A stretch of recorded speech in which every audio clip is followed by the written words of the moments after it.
Good evening, night owls, and welcome to Whisper Crowley. Tonight, I will guide you into a world of darkness, hoping to help you relax and unwind. Perhaps some of you will even drift into a haunting yet soothing sleep. Before we begin, let me know where you're listening from and what time it is for you. And now, we begin.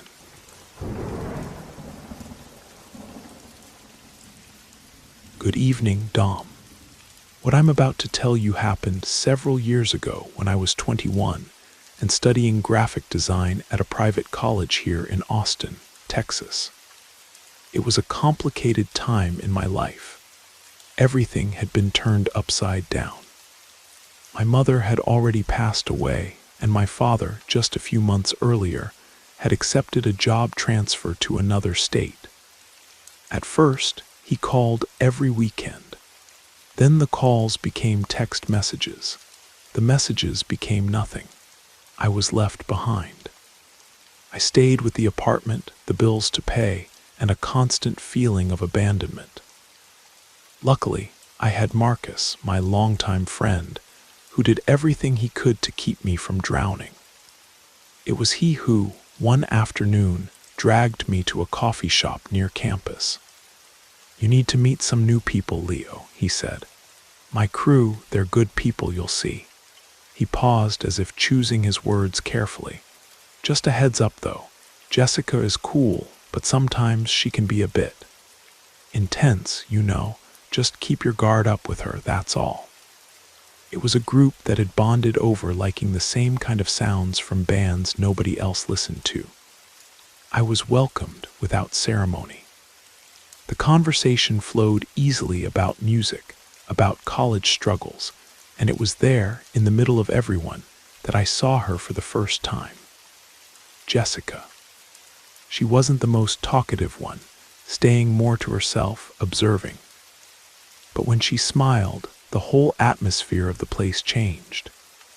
In that group, I felt safe. For the first time in months, I didn't feel completely alone. I'd leave class and go straight to meet them, just for the certainty of having someone to talk to laugh a little. Looking back now, I can see it clearly. I was the perfect prey. Not out of malice on their part, of course, but my neediness, my desperation to belong to something, made me blind, and I fell right into it. Our friendship with the whole crew solidified quickly. In about 3 weeks, it already felt like we'd known each other for years. And that's when things started to change. On a Wednesday, I was leaving a color theory class when I heard her voice behind me. "Leo, wait up." It was Jessica. She caught up with me in the hallway, which was almost empty, and adjusted the strap of her backpack on her shoulder. "Everything okay?" she asked in that somewhat shy way of hers. "I wanted to ask you something. There's an event for a band I really love this Saturday.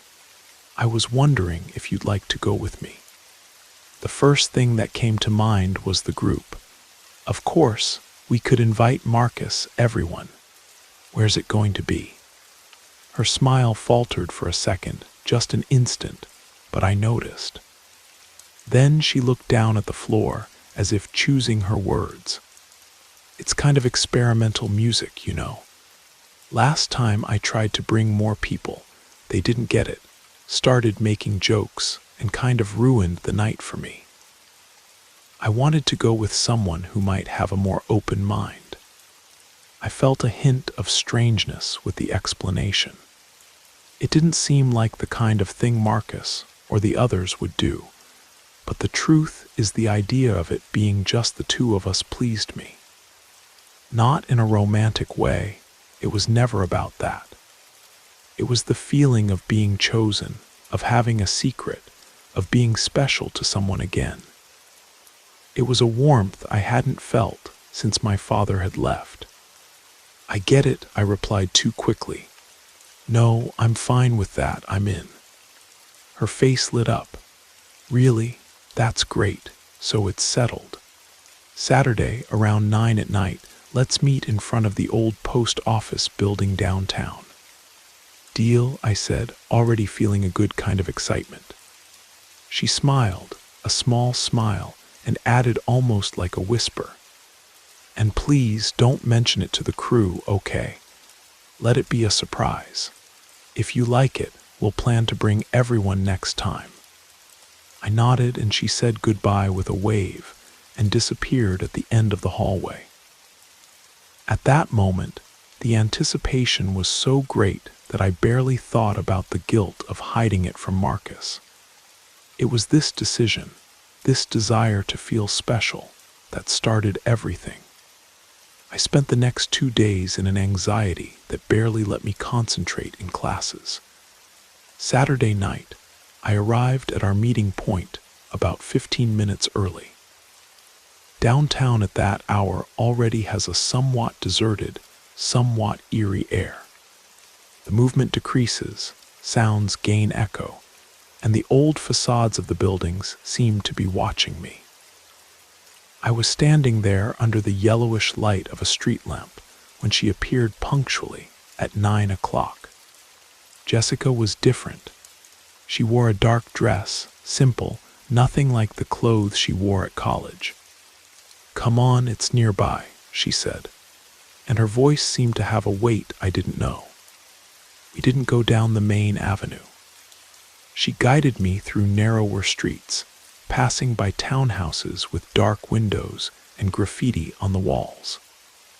The noise of the city was left behind, replaced by the sound of our own footsteps on the irregular asphalt. We stopped in front of a huge warehouse made of exposed brick with no windows facing the street. The only entrance was a heavy metal door, no sign, nothing. That didn't look remotely like a place for a show. "Are you sure this is it?" I asked, my voice a little lower than normal. "I'm sure," she replied without looking at me. She knocked on the door, not with her palm open, but with her knuckles in a specific sequence. 2 quick knocks, a pause, one more knock. The door opened with a creak, and a tall, bald man just looked at us and stepped aside. We entered a kind of small reception area with dim light coming from a single lamp on an empty counter. The air was heavy, with a smell that mixed dust and some kind of sweet incense. We passed through there and entered the main hall. The place was vast, and that initial strangeness turned into an alert that something was very wrong. There were dozens of round tables with white tablecloths, and seated at them were people of all ages, but most much older than us. Everyone was talking in low voices. Nobody was wearing band t-shirts. Jessica and I, with our clothes, were the odd ones out. Up front, a low, empty stage, no drums, no amplifiers, just 3 dark wooden podiums and a heavy curtain closed at the back. Before I could formulate a question, a couple approached. They were about 50 years old, well-dressed, with polite smiles on their faces. They greeted Jessica with a hug and a kiss on the cheek. Then the man turned to me, and he wouldn't stop smiling. "Jessica, dear, is this your guest or is he the offering?" Offering of what? From the organization team. I looked at Jessica, expecting her to laugh and explain the inside joke, but she didn't laugh. Her face was serious, expressionless. Her eyes met mine for a second, and they were empty. "Guest," her voice sounded dry, emotionless. "He's my guest." She paused that seemed to last a full minute. The offering didn't come. The couple nodded slowly, as if that information made perfect sense. Then the woman looked at me with a sympathy that gave me chills. "Leonardo, isn't it? We're very sorry for what happened with your father. Our most sincere condolences." My stomach churned. How did they know my name? How did they know about my father? I had never talked about it with Jessica or with anyone in the crew except Marcus. My mind started spinning, looking for a logical explanation that didn't exist. "Thank you," that was all I managed to stammer. They walked away, and Jessica just indicated an empty table with her head. I followed her, feeling the stares of all those people on me. I was in a place where I shouldn't be, and the metal door we entered through suddenly seemed thousands of miles away. As soon as we sat down, the silence between us became heavy, dense. I needed to ask. I needed any answer that made a bit of sense. "Jessica, what is this place? Who are these people?" She took a while to respond. She kept looking at the empty stage for a while. When she finally turned to me, her face showed nothing. "This group helped me a lot when I was alone, Leo. Really. They know your father isn't around, that you need support. They can be your new family." Those words, instead of calming me, made a knot in my stomach. My loneliness wasn't a secret, but hearing that from her mouth in that place sounded like a threat. Before I could respond, the lights in the hall dimmed, leaving only the tables in a penumbra. All attention turned to the stage, now illuminated by a yellowish spotlight. A man in an impeccable suit went up and stopped at the central podium. He began to speak. His voice was calm, magnetic. He talked about overcoming, about community, about prosperity. It seemed like a motivational speech, but there was something wrong. He never mentioned God, Jesus, or any saint. All the gratitude, all the glory directed to an entity he called only her generosity, sacrifice for her blessing. The speech lasted maybe 20 minutes. When he finished, the stage lights went out completely. There was a moment of absolute silence. Then, a sound of metal dragging echoed, and the heavy curtain at the back began to open very slowly. Dozens of candles were lit on the stage, and their flickering light revealed the figure. I held my breath. The thing must have been about 10, maybe 13 feet tall, and seemed to be made of golden metal that pulsed with the reflections of the fire. The general shape was that of a robust woman, but it was a wrong woman, distorted. The skin wasn't smooth. In parts of the torso and legs, it had the texture of fine scales. The hands had long human fingers, but ended in dark, polished claws. And the hair that fell over the shoulders seemed real, thick, and black. The face was the worst part. It had feminine features, but the nose was flattened like a viper's. The mouth was too wide, tearing the cheeks, and there were no eyes. In their place, 2 black, oval stones that seemed to pull light into them. You could hear everyone sighing at the same time. People started crying. Others applauded, standing up. Many got up and ran toward the stage, extending their hands as if they wanted to touch that thing. The podium was removed. In its place, they put a kind of stone table and a large metal fountain. And that's when the smell rose. A rotten odor of meat kept too long, mixed with something chemical, like ammonia that burned the nose. I felt my stomach turn. A strong dizziness hit me. I looked to the side, looking for Jessica. She wasn't there anymore. I saw her further ahead, near the stage. Her face was turned to the statue, eyes wide in a state of adoration I had never seen in anyone. She was completely lost. At that moment, the fountain was turned on, but it wasn't water that gushed from it. It was a thick liquid of an almost black red that bubbled and dripped down the side of the basin, staining the floor. The noise of the people got louder, a commotion of crying and shouts of joy. I was paralyzed. My only desire was to run, but my body wouldn't obey.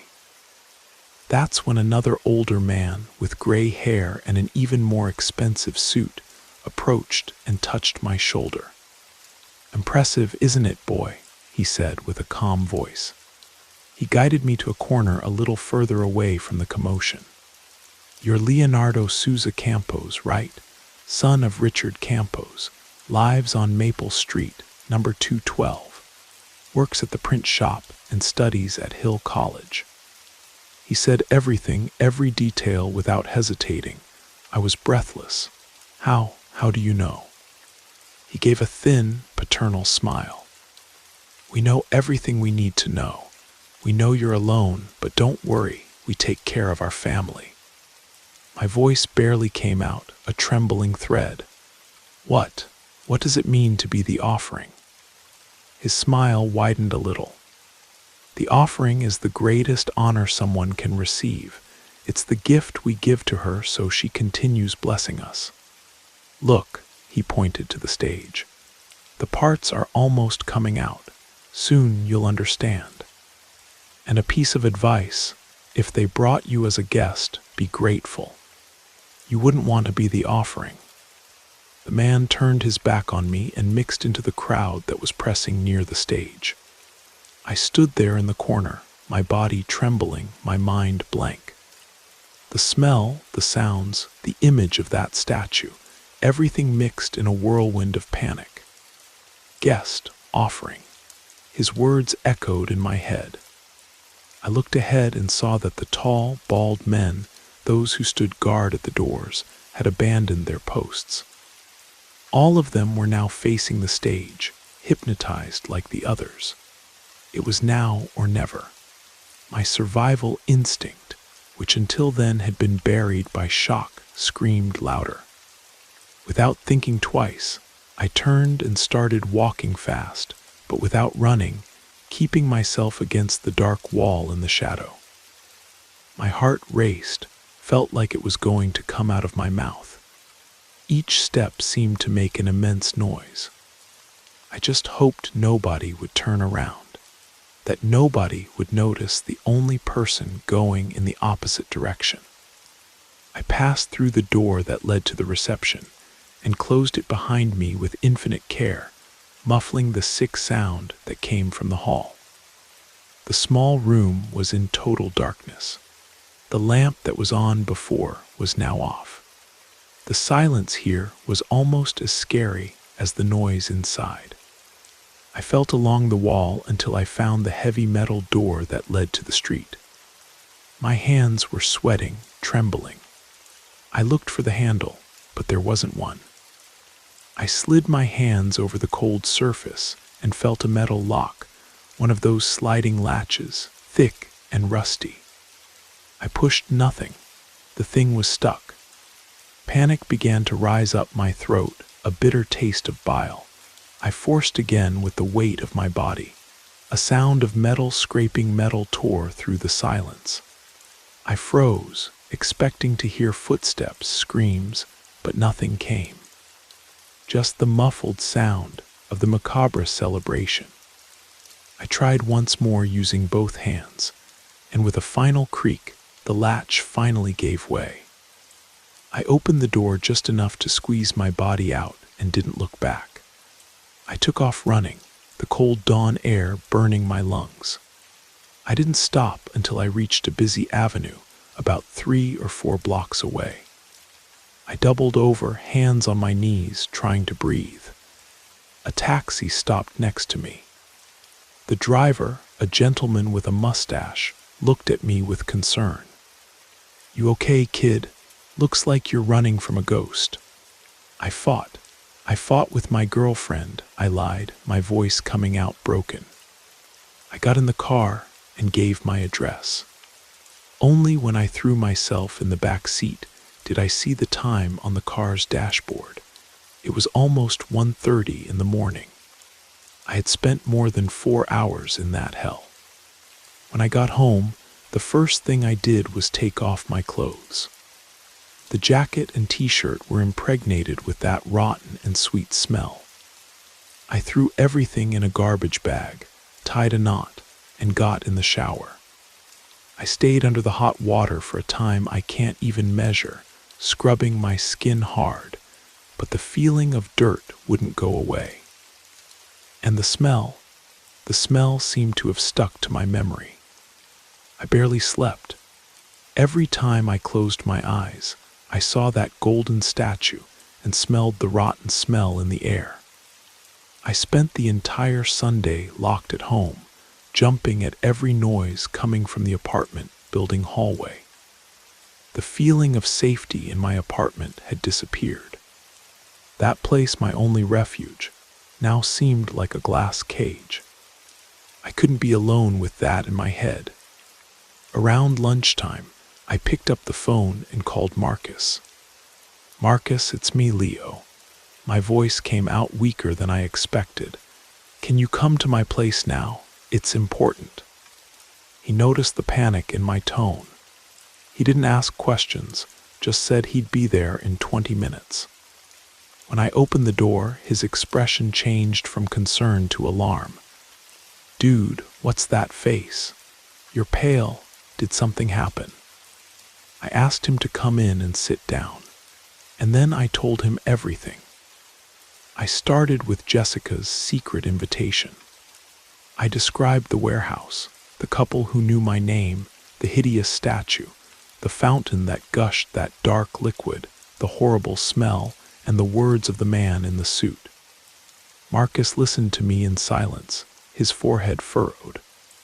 When I finished, he was quiet for a long time, just staring at me. "Leo, with all due respect, man, are you sure it wasn't a nightmare?" "I don't know, ate something that didn't agree with you. This sounds like movie stuff." "I wish it was, Marcus. I swear I wish it was," I insisted, feeling desperation growing. They knew about my father, knew my full name. How was I going to dream about something like that? It was this detail that made his expression change. The doubt gave way to a somber seriousness. He leaned forward, resting his elbows on his knees. "Shit, Leo, don't you remember what I told you about Jessica the first day I introduced you to the crew?" I shook my head. My memory of that day was just a blur of relief at having found new people. "I told you to be careful with her, that she was very insistent. A while back there was another guy in our group, Marcos. Jessica got super into him, and suddenly the guy distanced himself from everyone. Disappeared. We never saw him again, not even at college. When we asked her about it, she just said they didn't get along." Marcus ran his hand through his hair, visibly disturbed. "And there's more Igor from the production class. Once he drank too much and told a story very similar to yours. Said Jessica had taken him to a bizarre sect. Nobody believed him. We thought it was his drunk imagination. But he described a place similar to yours, the strange feeling." He paused and looked at me in a way that made me freeze inside. "Leo, have you ever noticed her arms, the scars?" "Scars? No, I never saw any." "She has two," he said, his voice almost a whisper. "One on each forearm. They're huge, straight, made from bottom to top. They're ugly, permanent. We always thought it was, self-harm because of her parents' story. We never wanted to touch the subject, but now." The first scar appeared right after Marcos disappeared. And a few months ago, she was hanging out with another guy we didn't even get to know well. He also disappeared, and shortly after, she showed up with the second scar on the other arm. He got up and started pacing around the room, connecting the dots out loud. "She only approaches people who are kind of adrift. Igor wasn't from here. Marcos also had a complicated family. And you, Leo, you alone in an apartment with your father far away, you were the perfect target. That wasn't an invitation to a show.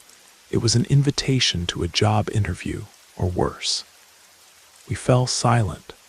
The dimension of what had happened changed completely. It wasn't just a weird cult, it was a machine for making people disappear. And I had just escaped the selection process. The week that followed was the longest of my life. The relief of having escaped was quickly replaced by a paranoia that wouldn't leave me alone. Every shadow on the street seemed like a figure following me. Every time the phone rang, my body jumped. Marcus called me every day and we agreed to act as if nothing had happened. Pretending was a fragile plan, but it was the only one we had. I tried to return to routine, went to college, to work, but it was like I was watching a movie of my own life. I saw the group of friends from afar, laughed at some joke, but my mind was elsewhere. It was in the warehouse, reliving the smell, the image of the statue, Jessica's empty face. She, by the way, didn't show up at college. Nobody found it strange. Jessica was like that. She'd disappear for a few days and then come back as if nothing had happened. The first proof that I wasn't crazy came on Thursday. I was at the bus stop waiting for the bus home after work. It was late afternoon. The stop was crowded. That's when I saw him across the street. It was one of the men in suits who were at the warehouse. A younger one, about 30-something years old. He wasn't doing anything, just standing there, looking in my direction. Not with anger, not with threat, just looking with a cold curiosity, like a scientist observing an insect. I froze immediately, looked away, pretended I didn't see him, and focused on the avenue, praying for my bus to come soon. When it finally arrived and I got on, I looked through the window. He was still there, same place, watching me go away. That night the landline at home rang. It was almost midnight. I answered, my hand trembling. Hello. Silence. I could only hear the sound of calm, rhythmic breathing on the other side of the line. Who's there? I asked, my voice failing. The breathing continued for about 10 more seconds, and then the call ended. The circle was closing. They hadn't forgotten me. They knew where I lived, where I worked. They were reminding me of this, testing me, seeing how much I could take. I felt like an animal in a trap, just waiting for the time when they would come get me. The week ended with a bomb. The following Monday, we all met at the coffee shop after class. Everyone except Jessica. Jorge, the unofficial spokesperson for the group, arrived with a terrible face. He looked at all of us, and then his eyes stopped on me and Igor.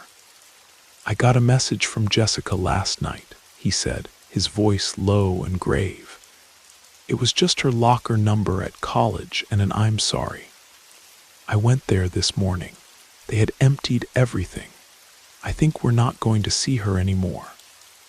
Nobody at the table said a word. I saw one of the girls in the group start crying softly.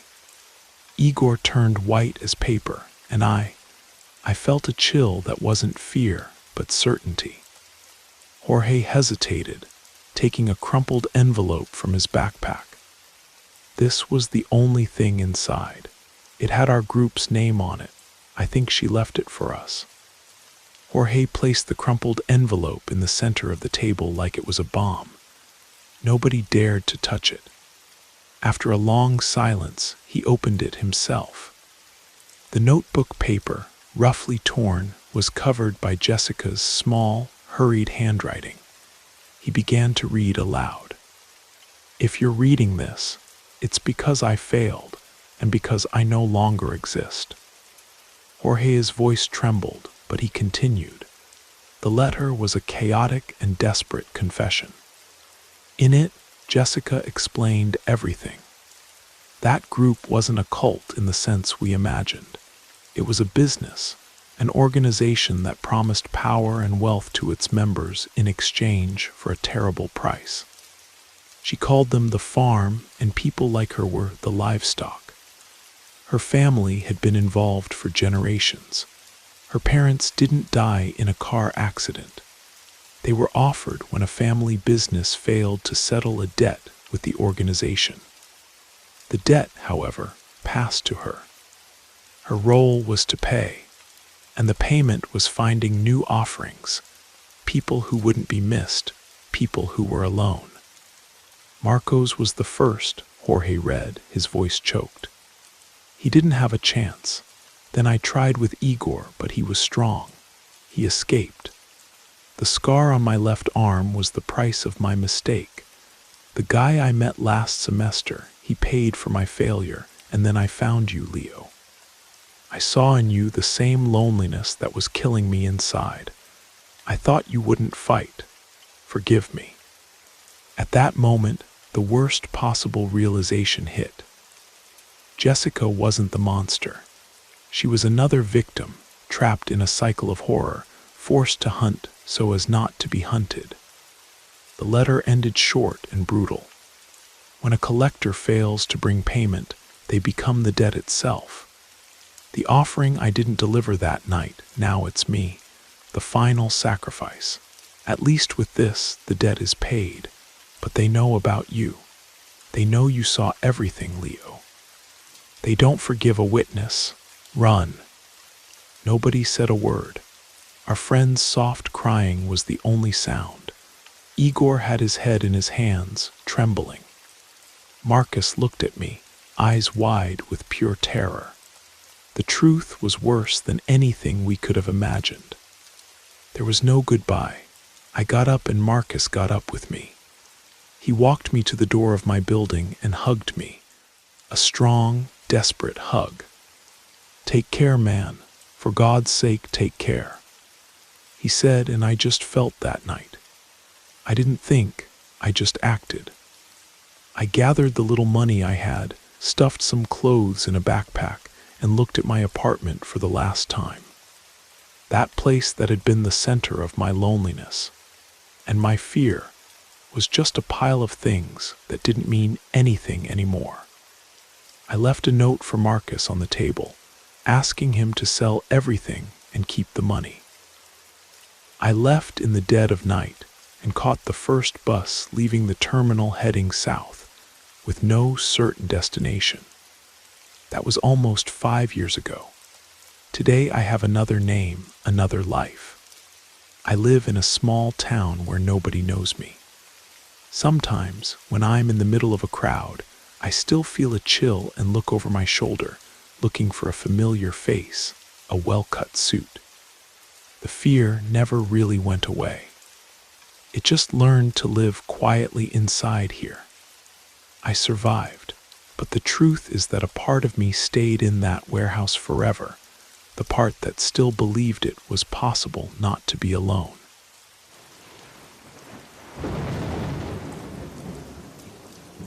I hope you enjoyed the first story.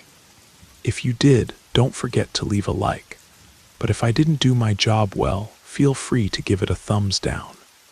Either way, drop a comment and let us know where you're listening from and what time it is for you. Now, let's continue. My name is John, and I'm 42 years old. For nearly 2 decades, I've worked as a gravedigger in an old cemetery on the outskirts of New Orleans, Louisiana. It's not a job I chose out of passion, but it pays the bills. And over time, I grew accustomed to the quiet company of the dead. The cemetery is ancient, its weathered tombstones covered in moss, holding stories long forgotten by the living. But something happened a few years ago that changed my relationship with this place forever. It was a sweltering afternoon in late August, the sky heavy with gray clouds promising rain. My coworker Mike and I were called to perform an exhumation. A grave from 1943 needed to be opened to transfer the remains to another plot. Routine work, nothing out of the ordinary. As we dug, the only sound was the soft thud of dirt against our shovels. Then I heard something strange, a faint whisper like it was rising from the earth itself. I stopped, glancing at Mike, but he kept digging, oblivious. "You hear that?" I asked. He shook his head, giving me a look like I was losing it. I brushed it off and went back to work, but the sound didn't stop. It was a hoarse, indistinct murmur, like someone trying to speak with a mouth full of dirt. I tried to chalk it up to exhaustion. The Louisiana heat can mess with your head, especially when you're digging up old bones. But when my shovel hit the coffin's lid, the whisper grew clearer. "John," my heart froze. I scanned the cemetery empty, except for the distant cawing of crows. "Mike, you heard that right?" I asked, my voice shaky. He frowned, irritated. "Stop messing around, John. You trying to spook me?" I wasn't joking. With trembling hands, I pried open the coffin, expecting nothing but bones. And that's what I found, a brittle skeleton wrapped in tattered cloth. But as Mike cataloged the remains, the voice came again, sharp and unmistakable. "You forgot, didn't you, John?" I bolted to the groundskeeper's shack, heart pounding, leaving Mike without explanation. That night at home, I tried to rationalize it. Maybe it was the heat, the stress, or some cruel prank. But as I lay in bed, struggling to sleep, I heard it again. A low whisper from the corner of my room. "You can't run." I didn't sleep. I spent the night staring at the ceiling, too scared to close my eyes. Something in that cemetery knew my name. Worse, it seemed to know things I'd buried deep, things I'd never told a soul.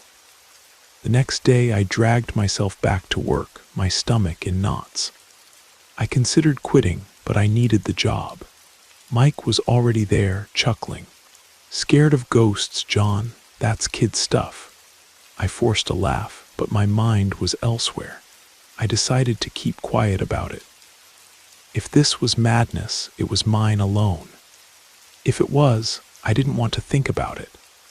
I avoided the section of the cemetery where we'd opened the grave, but during lunch, sitting under a sprawling oak, I heard it again. "John, you remember the bridge, don't you?" I froze.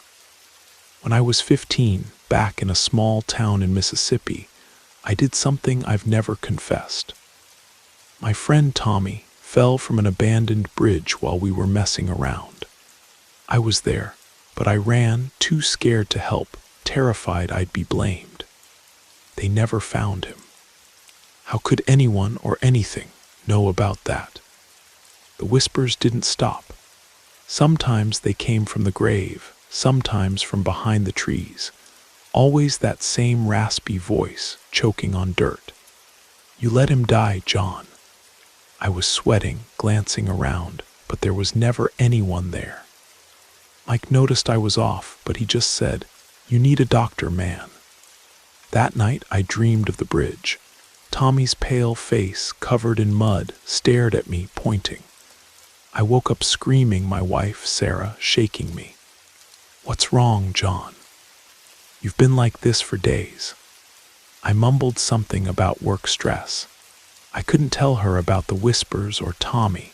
She wouldn't believe me, or worse, she would. On the third day, I decided to face it. I went back to the grave alone, armed with a flashlight. The open pit loomed, the coffin exposed. Kneeling, I whispered, "What do you want from me?" Silence.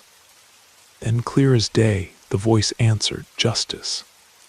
The air grew heavy, like the entire cemetery was watching me. I ran home, locking every door, but that night, I heard footsteps in the backyard, slow, dragging, like something was coming closer. I peeked through the window, but saw only darkness and the faint sound of dirt being crushed underfoot. Sarah was worried now. "You're not yourself, John. I'm scared." I nodded, claiming everything was fine, but it was. The whispers followed me everywhere during showers, at dinner, in the dead of night. You can't escape. It was in my head, yet somehow outside it, coming from a place I couldn't see. At work, things got worse.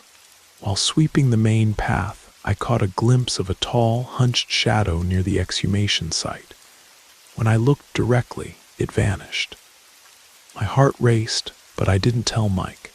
He already thought I was crazy. Desperate, I checked the cemetery's records. The grave belonged to a woman named Alina, who died in 1943, no known relatives. The name stuck with me, Alina. Who was she, and how did she know about Tommy? That night, I searched online and found a digitized newspaper article. Alina Hayes, 32, murdered in 1943, her body dumped in a ditch near the Mississippi Bridge where Tommy fell.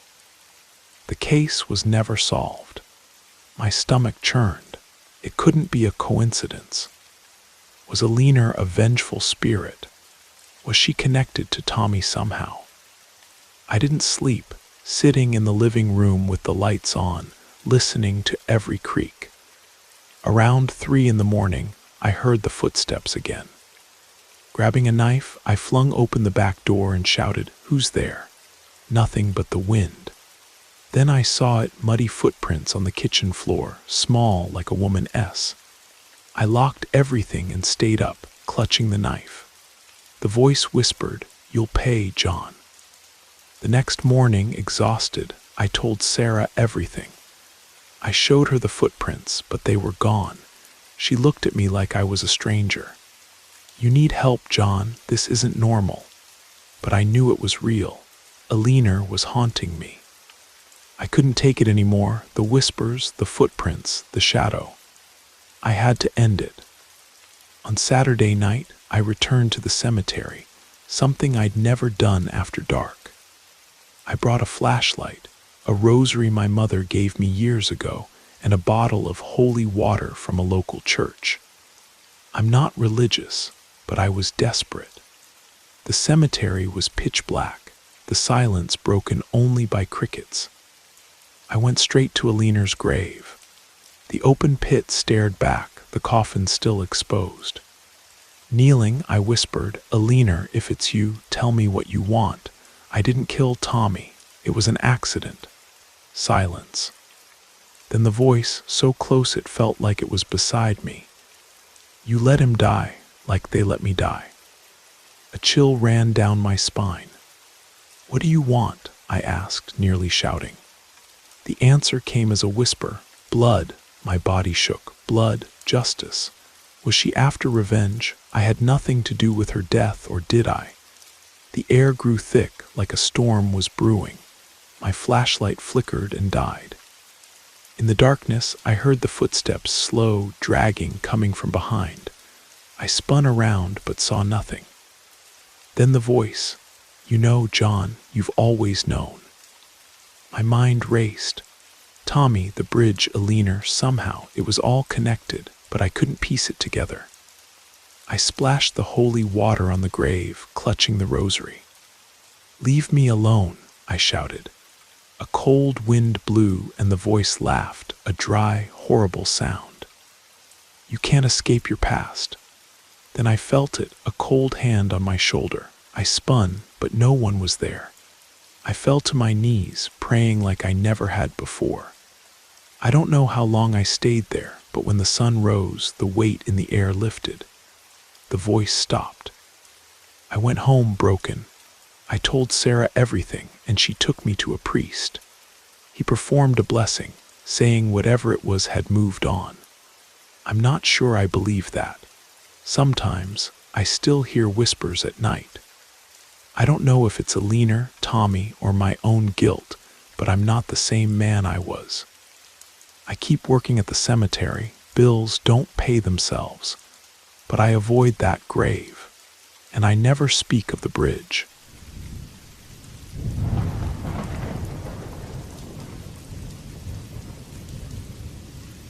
My name is Alex, and I'm 38. I live a quiet life now, but back in the early 2000s, I walked a darker path.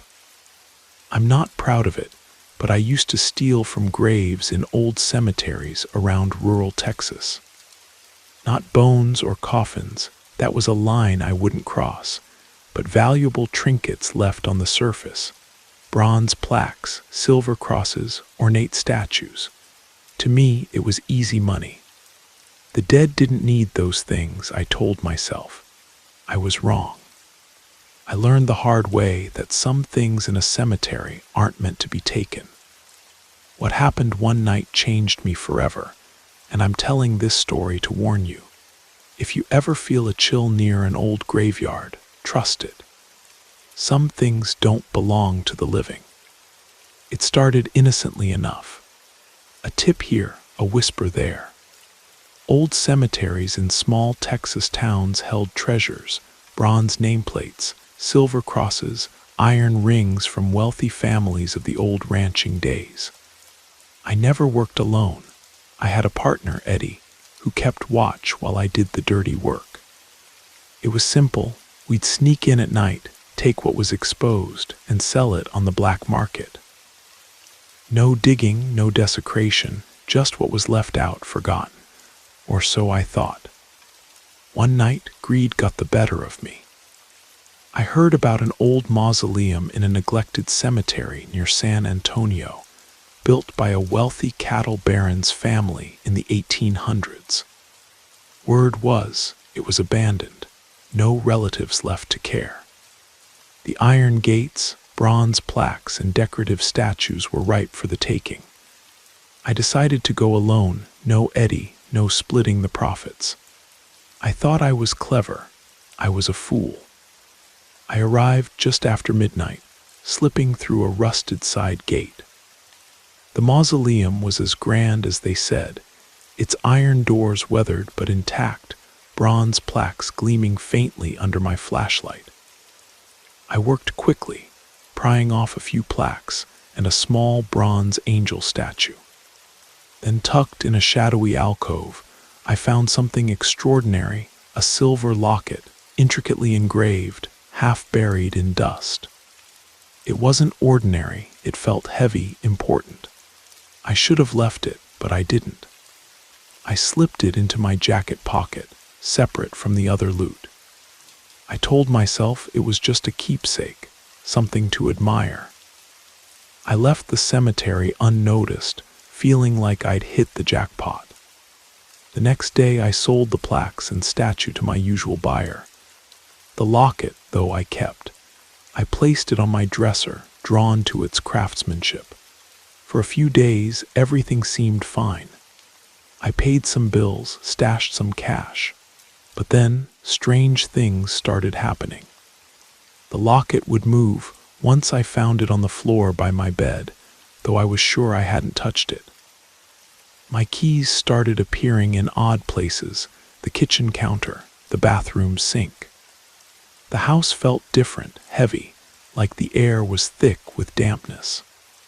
At night, my bedroom grew cold, even with the windows shut and the Texas heat outside. The lights flickered, especially late at night. I called an electrician, but he found nothing wrong. The exhaustion came next. I'd sleep for hours, sometimes 12 at a stretch, but wake up feeling like I hadn't rested at all. My body ached, my head throbbed, like I was carrying a weight I couldn't shake. I tried to ignore it, but deep down I knew. It started the night I took the locket. Eddie called, wanting to hit another cemetery, but I refused. The thought of going back to a graveyard made my skin crawl. I lied, said I had personal issues. He didn't buy it, but I didn't care. I couldn't explain the dread creeping over me. One night I took a shower to clear my head. When I stepped out, the bathroom mirror was fogged up as usual. I wiped it with a towel and my blood ran cold. Written in the steam, clear as day, were the words, "Return what isn't yours." I froze, heart pounding. I lived alone. No one could have written that. I touched the glass, trying to smear the words, but they stayed. That was the moment I knew the locket was the problem. I couldn't wait. That same night, I grabbed the locket and drove back to the cemetery. The air was heavy, the sky starless. I slipped through the gate, my flashlight cutting through the dark. The mausoleum loomed ahead, unchanged. I placed the locket back in the alcove where I'd found it, my hands shaking. For a moment, I stood there, waiting. Nothing happened, but the air felt lighter, the weight on my chest easing. I left, hoping it was over. When I got home, the house felt normal again. No cold, no flickering lights. I slept that night, really slept for the first time in days. When I woke, the exhaustion was gone. I sat on my bed, staring at the dresser where the locket had been, and made a decision. No more grave robbing. No more cemeteries. I knew the money was good, but it wasn't worth this. I started over. I took odd jobs, construction, warehouse work, anything honest. It wasn't easy. I had no degree, no real skills, just a past I wanted to bury. Eventually, I landed a job at a small auto shop. The pay was low, but it was clean money. I slept better, felt lighter. I cut ties with my old contacts, ignored their taunts. They thought I'd gone soft. Maybe I had, but I was free. Years later, I'm a mechanic, married, with a kid on the way. I pass by churches sometimes, and though I'm not religious, I stop and look. Something changed in me that night. I don't have all the answers. Maybe it was guilt, maybe something else. But I know one thing. I got a second chance, and I took it. If you ever find yourself near an old cemetery, feeling something you can't explain, listen to it. Some things are better left undisturbed.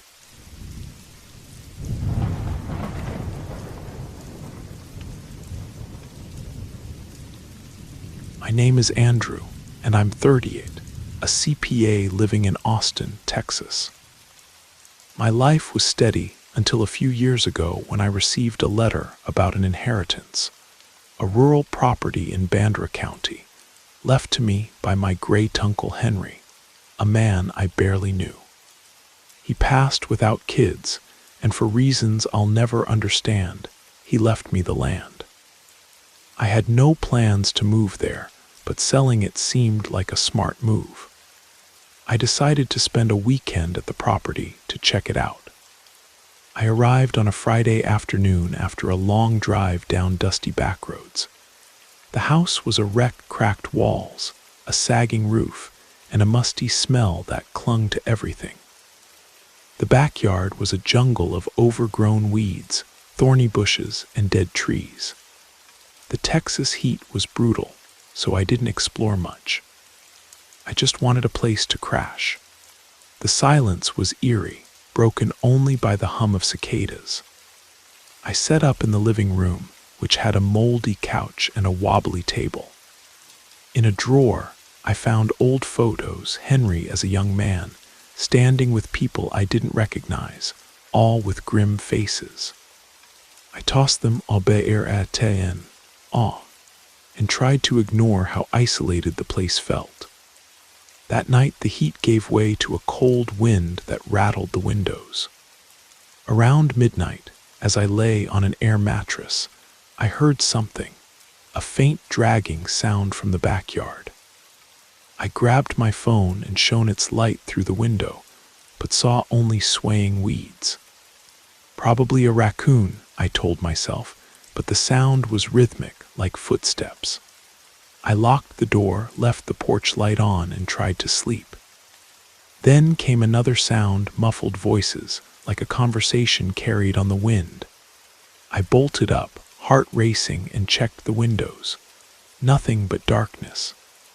I didn't sleep that night, wondering if this inheritance was a mistake. The next morning, the backyard looked normal, but the air smelled sour, like wet earth. I decided to make the place sellable. The yard was a mess, so I drove to a nearby town, Bandera, a small place with a general store and a few locals lounging outside. I hired 3 guys, Earl, a burly man in his 50s, and his nephews, Jake and Travis. They had brush cutters and knew the job. "That place needs work, mister," Earl said with a grin. "Weeds older than me." I led them back to the property and pointed to the yard. "Clear it all right to the back," I said, then went inside to assess the house's condition. It was worse than I thought. Leaky walls, rotting furniture, and that sour smell everywhere. Around noon, the cutter stopped. Earl shouted my name from the yard, his voice tense. "Andrew, you gotta see this." I ran out, my stomach twisting. At the far end of the property, where the weeds were thickest, they'd uncovered something. 12 wooden crosses, warped and half-buried, arranged in a rough semicircle. It wasn't a proper cemetery, not like the family plots you see in rural Texas. It felt hidden, wrong, like someone wanted it forgotten. "What the hell is this?" I muttered. Earl pointed to a cross. "Found it while cutting. This ain't on the property map, is it?" I shook my head, speechless. Jake looked spooked. "This ain't right, Uncle Earl. Look at the ground." The earth around the crosses was sunken, like it had been disturbed recently. The sour smell was stronger here, almost choking. "Best stop for today," Earl said, crossing himself. "This ain't good." They packed up and left, leaving me alone with this secret graveyard. I stood there under the blazing sun, feeling a chill. The crosses were old, some names barely legible. One, larger than the rest, had something carved. S. 1952. I tried digging with my hands, but the dirt was hard, and fear stopped me. What was I even looking for? My mind raced. Did Henry know about this? He never mentioned the property when I met him years ago. I drove back to Bandera, needing answers. At a local bar, I bought a beer and chatted with an old-timer, Mr. Hank, who seemed to know everyone. "You know my great-uncle Henry's place?" I asked casually. He squinted, wiping the counter. "Henry, the old hermit. Yeah, lived out there alone. Folks didn't visit much." I pressed for stories or rumors. He hesitated, glancing around, then leaned in. "That land's got bad blood, son. The family before Henry vanished, no one knows where. Henry never talked about it." A woman, Miss Betty, joined in.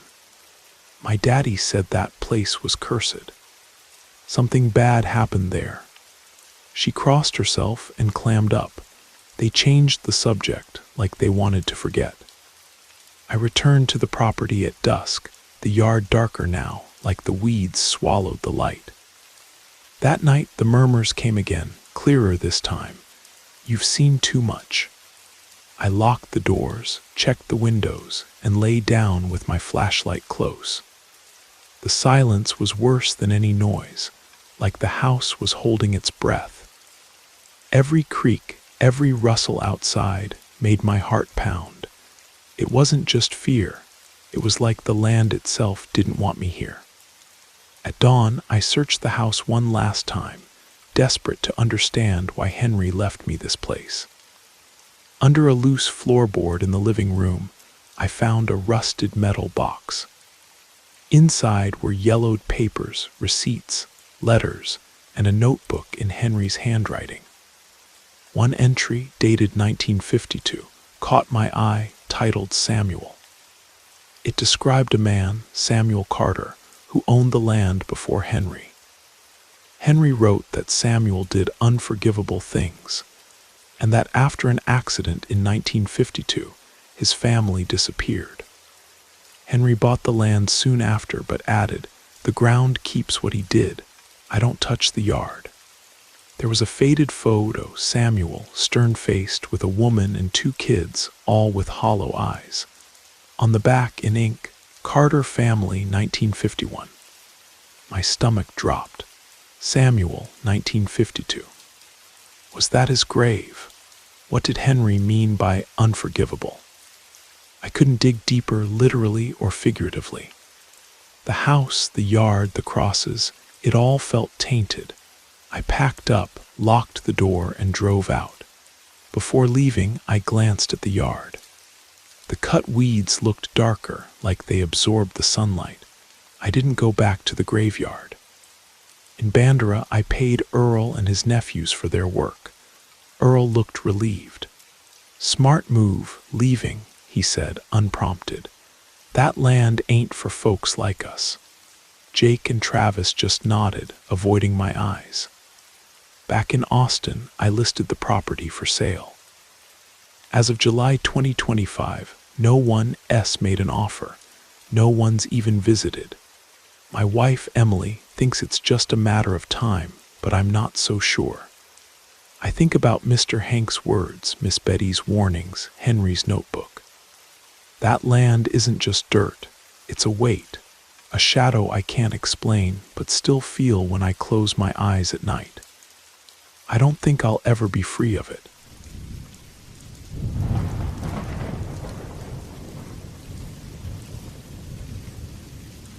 Ever since I was a child, there was one story that always chilled me to the bone. It wasn't some made-up tale to scare kids into behaving. It was something my grandmother told me with such seriousness that it froze my soul. She never smiled when she told it. My grandmother grew up in a small town in southern Texas, near the Mexican border. According to her, there lived a woman named Sylvia there, a woman the entire town remembered with fear. Not because she was evil, but because there was something about her that wasn't normal.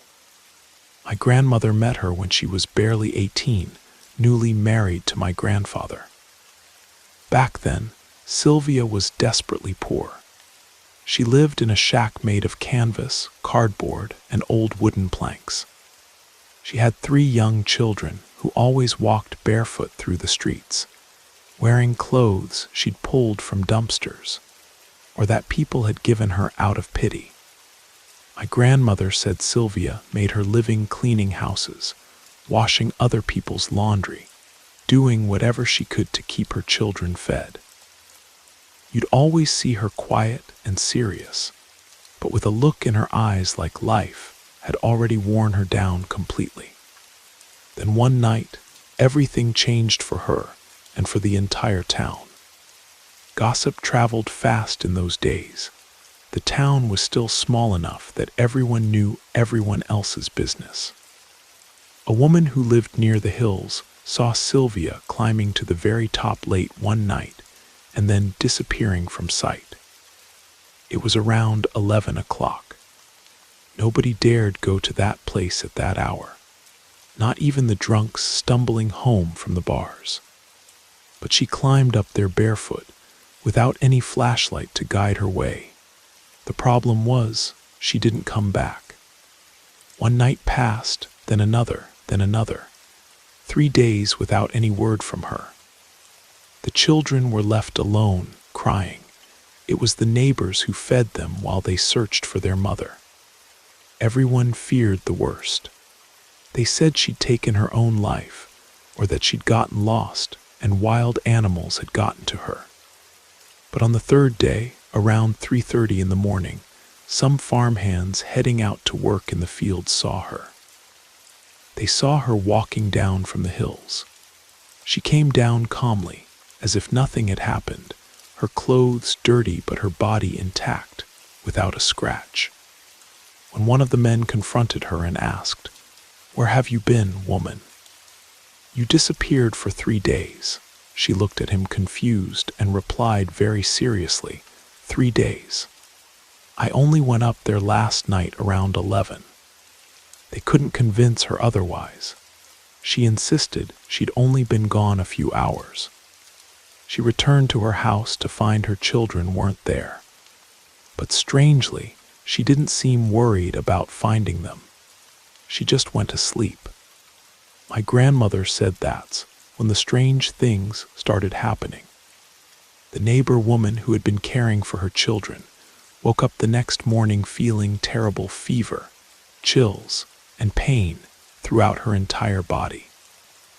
She asked my grandmother to come with her to return the children to Sylvia, scolding her the whole time. Without saying a word, Sylvia told the sick woman, "Lie down on the bed. I'm going to help you." My grandmother was there, she remembers it clearly. She says Sylvia just placed her hands on the woman, and within minutes she was completely well. All the pain left her, as if she'd never been sick at all. From that moment, the news spread like wildfire through the streets. Neighbors started coming to her to be cured of any ailment. And soon that rumor about the healer spread beyond the neighborhood and throughout the entire town. Within a week, Sylvia was no longer cleaning houses. Now she was healing people, and without giving any remedies, no teas, no pills, just her hands. She could cure illnesses that the town doctors couldn't heal quickly. She did it in minutes, just by placing her palms on wherever the pain was. People started lining up at her house. They came from other towns. Sylvia became famous, but also wealthy, because her consultations weren't free. With that money, she fixed up her house, built it with proper materials, added a gate, beautiful floors, bought cars, land, started businesses. In less than a year and a half, her life had completely changed. But nobody understood how. She had no nursing education. She didn't sell medicines. She had no help from anyone. She just laid her hands on people, and they were healed. Nobody understood why she'd suddenly received such a gift. But this wasn't what caused the fear. You see, people in those days got up at 3 in the morning to work in the fields. And well, both men and women started saying the same thing when they passed by Sylvia's house at 3:30 in the morning. They all had to pass by there. Her gate was half metal bars, so you could see inside. And several times people began to notice that the kitchen was lit up, but not with electric light, with candles. And in the dining room, you could see figures, bodies, people sitting there, very large and bulky, but with horns on their heads. You could see them through the curtains. Some said that sometimes the curtains were open, and they could see that these figures had no faces, that they were just giant black masses. Others said they did have faces, but with very bright, glowing eyes. Once my grandfather swore he saw one of those figures start dancing with Sylvia. People stopped walking past her house. They began to fear her, and little by little the rumors grew. Sylvia wasn't healing with faith, she was healing with something else. She had made a deal up on that hill.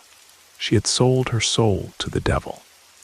They say the workers who looked after her businesses saw altars with strange figures on them.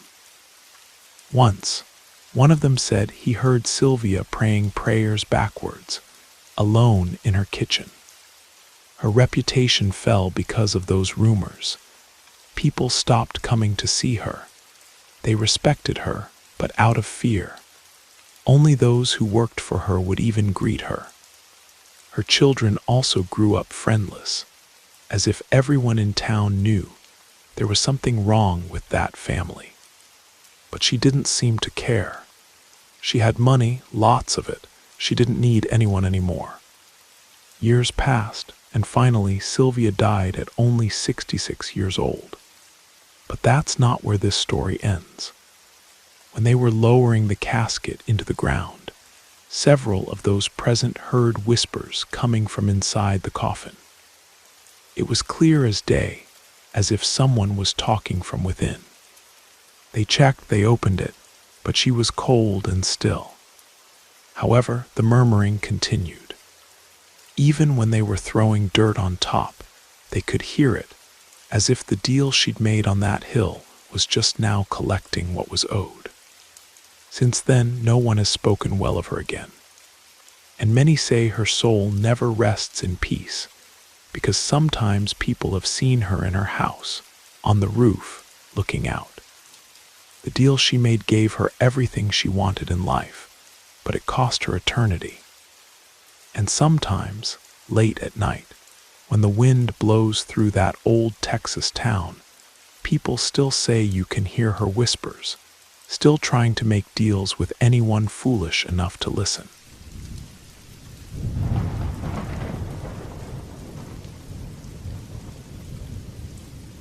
My father died at 63 years old. He was a hard man, reserved, never spoke about the past, and if anyone tried to ask, he'd quickly change the subject. But there was something strange that had been happening in our family because of him. I only understood it the day I watched him die. For as long as I can remember, we've been in mourning. Cousins, brothers, uncles, the men in our family didn't last long. Most died before they turned 25. Some were born and didn't make it past their first few days. Others died in absurd accidents, and still others from diseases that consumed them quickly. One cousin drowned in a shallow kiddie pool in the middle of the night. Another died in a senseless bar fight. My brothers died from illnesses, as I mentioned before. I grew up afraid, with the constant feeling that something was hunting us. But I always thought it was just bad luck, genetics, or simple coincidence, nothing more. I didn't see the truth until my father was about to die. He was in the hospital, barely able to speak. He asked me to come close, alone. With his voice breaking and his eyes full of tears, he told me, "I have to tell you something before I go. I've been carrying this my whole life, and you need to know." I leaned in expecting some ordinary confession, maybe that he had other children, some family secret. But what he told me was completely different. "I was 29 when it happened," he said. "I was leaving a bar in Montana, way out in the middle of nowhere in the early morning hours. I'd been drinking too much and got into an argument with some guys. I didn't hit anyone, though. I left walking alone, drunk, along the dirt road. In the most isolated part of the route, no houses, no streetlights. One of those men caught up with me," he continued. "He pulled out a gun and without saying a single word, shot me twice in the chest. My father fell face down, feeling the burning in his chest like fire was tearing through his soul. His body went numb little by little. He felt death embracing him. While he was bleeding out, he heard a horse approaching. He couldn't lift his head anymore, but what little he could see was this: an enormous black horse and a rider who jumped down. He only managed to see some shining spurs and black boots. The man didn't say his name, didn't even introduce himself. He just crouched down next to my father and with a deep, dry voice whispered in his ear, "Do you want to be saved?" My father, without thinking, without even understanding, barely managed to say yes. But that man demanded in return all the men from the next 2 generations. And my father, desperate not to die, without understanding what was happening, accepted. After that, he passed out. When he woke up, he was in a hospital. The doctors were confused. They said a man on horseback had dropped him off at the entrance, and that it was impossible for someone to have traveled that far with 2 bullet wounds to the chest. But there he was, and he recovered in a very short time without pain, without consequences, as if nothing had happened. My father was the only one who lived because the deal with that person didn't include him, but rather those who would come after, and those who already existed. From the moment my father got well, the men in my family started dying one by one. Everything suddenly made sense.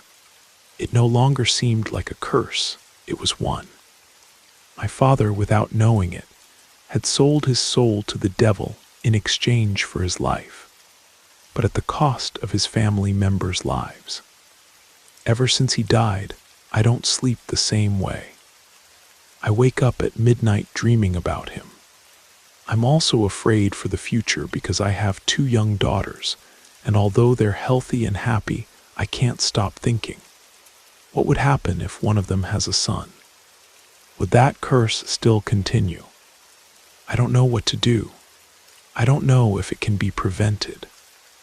But now I know with certainty that the devil always collects what he's promised, and the proof is my father. Sometimes I wonder if there's a way to break the deal, if there's some loophole my father didn't see in his desperation. But then I remember how the men in my family have fallen, one after another, like dominoes set in motion by that night in Montana. The worst part is the waiting. Every time I see a young man in our family laughing, playing, living his life, I know that somewhere out there, something dark is marking time, waiting for the right moment to collect what was promised. My father thought he was just saving his own life that night. He had no idea he was signing a death warrant for generations of his own blood. And now, every night when I tuck my daughters into bed, I pray to God that they'll never have sons, even though I know that's a terrible thing to wish for. But what else can I do? The deal was made, the price was set, and the devil, as they say, always keeps his word.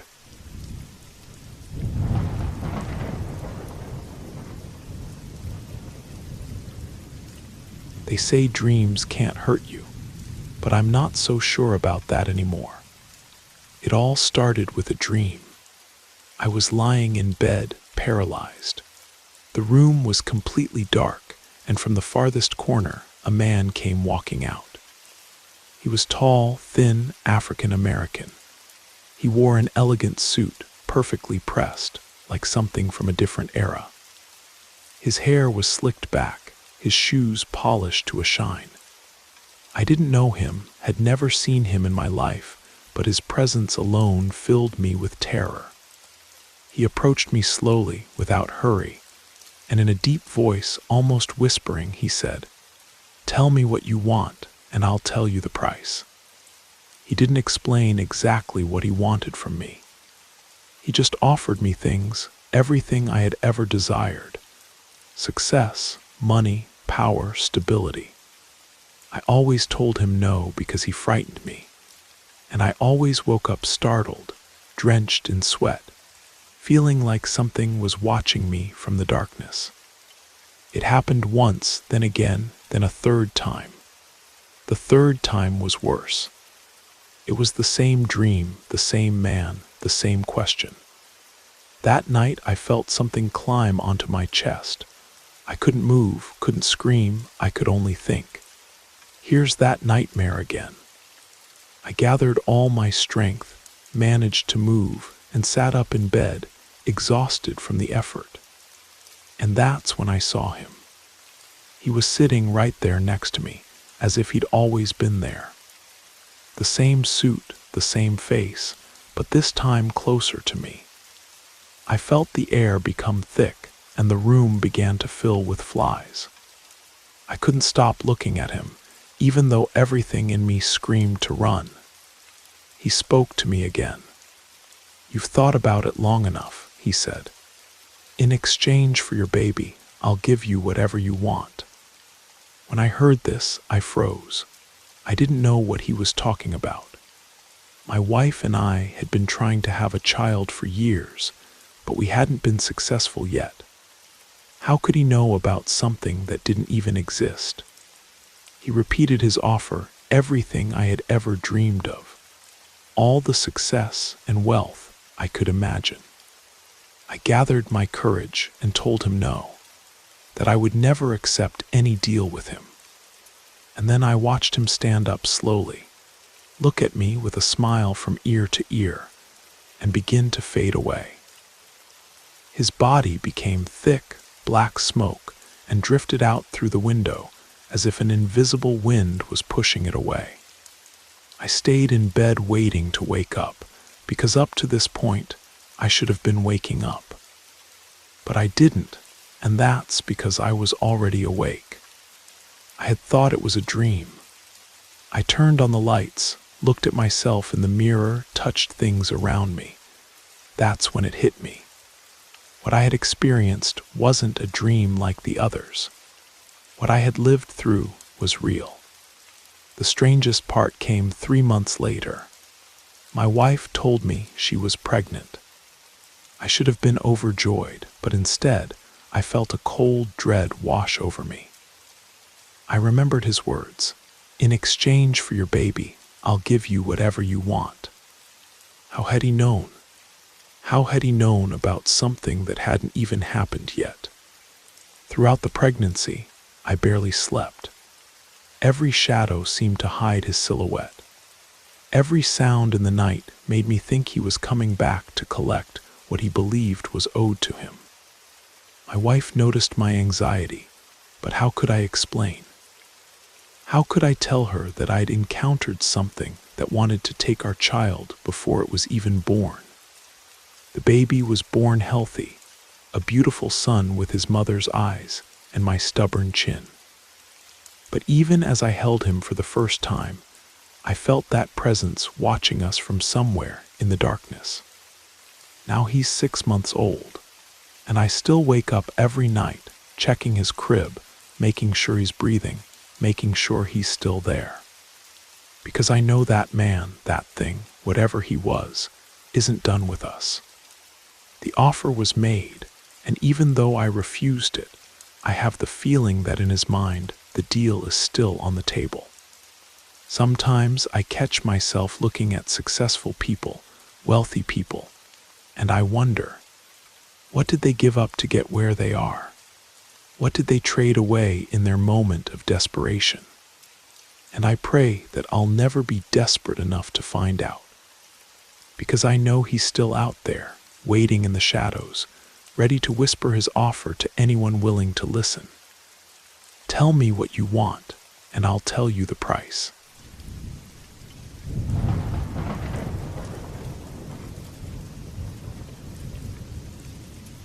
What would you do if a woman in your town looked exactly the same, generation after generation? Never aging, as if time couldn't touch her. Good evening. I'm writing this not so you'll believe me, but so someone will hear this story. I don't intend to give names, not hers, not where she lives. Some things are better kept in the shadows. I'll only tell you that I'm from a small town in New Mexico, near the Arizona border. I now live in Phoenix. I'm 60 years old, but I've been carrying this story since I was a child. And it didn't just happen to me. It happened to my father, and before him, to my grandfather. My grandfather used to tell me that this woman, was already known in the 1940s. Let's call her Sarah, though she's had several names throughout her life. Back then, she wasn't rich, but she was beautiful. She had several children and lived on the outskirts of town in a small house near the creek. She was happy with her family, but her husband left her for another woman, someone younger, much more beautiful, and that's what broke her. The whole town knew about it, and from that point on, she started to change. She didn't talk much after that. She didn't cry, but you could see it in her eyes. Something inside her had died. One night, the town sheriff took her away. My grandfather was a witness. She was escorted, but she didn't seem nervous. She just walked straight ahead, as if she already knew this was going to happen. The most common rumor was that in her pain, she had made a pact, and not with God. They said she had sacrificed one of her children in a ritual, because people heard that child's screams that night. However, nobody wanted to get close, so they called the sheriff, who found a terrifying scene. The strangest thing was that they released her after just a few days. No trial, no charges, nothing, as if someone or something had protected her. You could see she was smiling after that, but the town no longer looked at her the same way. She started working in the next town over, at a factory. Nobody bothered her, and she didn't bother anyone else. Time passed like this year after year, 5, 10, 15, 20 years, and she remained the same. My father saw her same skin, same voice. The other women in town had gray hair by then, wrinkles, the normal signs of aging. But not her. She seemed frozen in time. People whispered about it locally, but nobody dared confront her. And meanwhile, the years kept passing. Her children began to die, one from illness, another in an accident. And she remained the same, without aging, without explanation. I was 8 years old when I saw her myself. I was in elementary school and had gotten out at 6 in the evening. I was walking home alone when I saw her standing under a tree, talking to a man dressed in black, very tall, dark suit and a hat. But what frightened me most was that I saw how that man changed when he touched her hand. He went from being young to being a tiny, hunched old man. That woman smiled as if she'd known him all her life, as if what had just happened was normal for her. Nobody else seemed to see it, only me. When they noticed me watching, both of them turned at the same time. She smiled at me, and he simply disappeared. From that day on, I never got close to that woman again. I would see her from a distance, walking as always, in her white dresses and bell-bottom pants that were fashionable in those days. Many more years passed, and at one of my father's birthday parties, the topic of Sarah came up, the woman who didn't age. On that occasion, my mother said to my aunt, "That woman has buried her entire family, and she still looks the same as she did many years ago." This surprised me, of course, but over time I began to forget about it.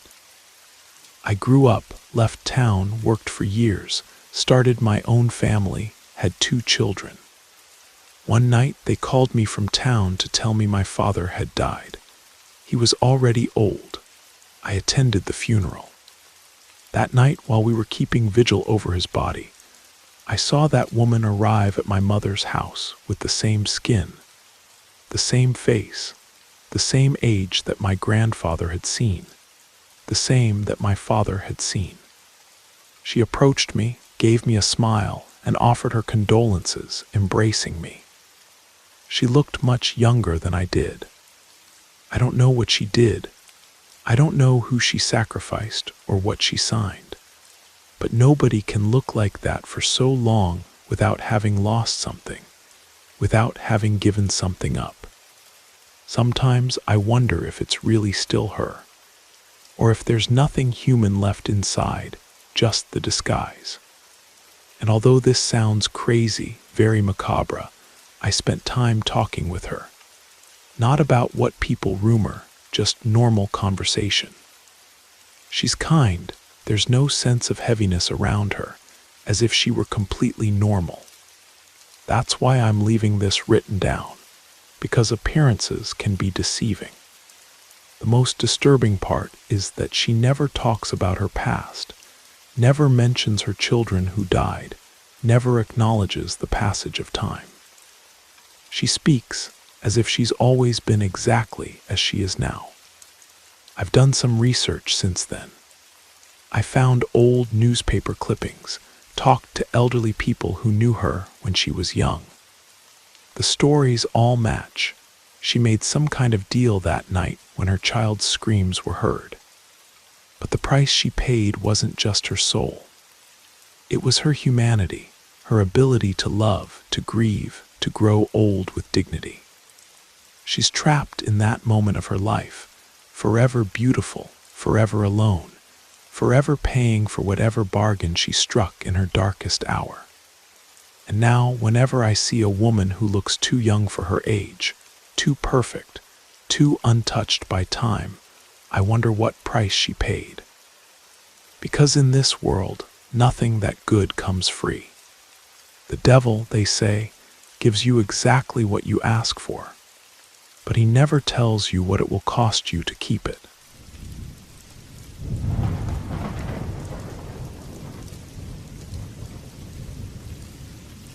I was only 17, working the night shift at a gas station just outside of Tucson, Arizona. It was one of those lonely spots on the edge of town, where the desert stretches out under a sky full of stars. By day, I was grinding through high school courses online, but at night, I pumped gas and cleaned windshields for extra tips.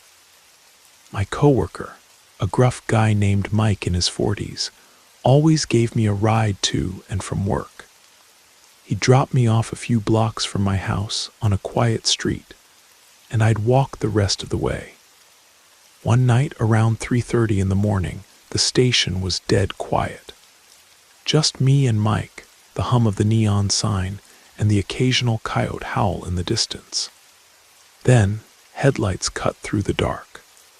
A black SUV with tinted windows rolled up to my pump.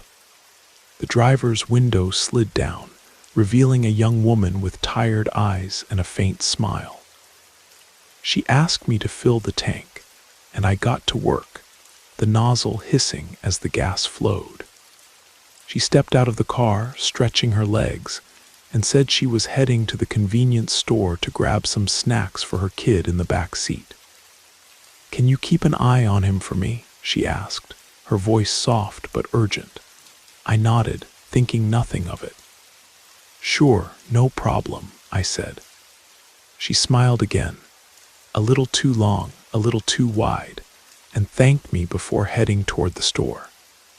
The SUV's rear windows were so dark I could barely make out anything inside, but I saw faint movement, like someone shifting around. Probably her kid, restless from the long drive. I finished filling the tank and waited for her to come back, glancing at the car now and then.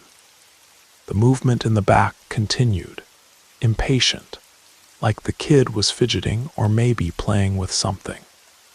She finally returned, carrying 2 plastic bags stuffed with chips, candy, and soda.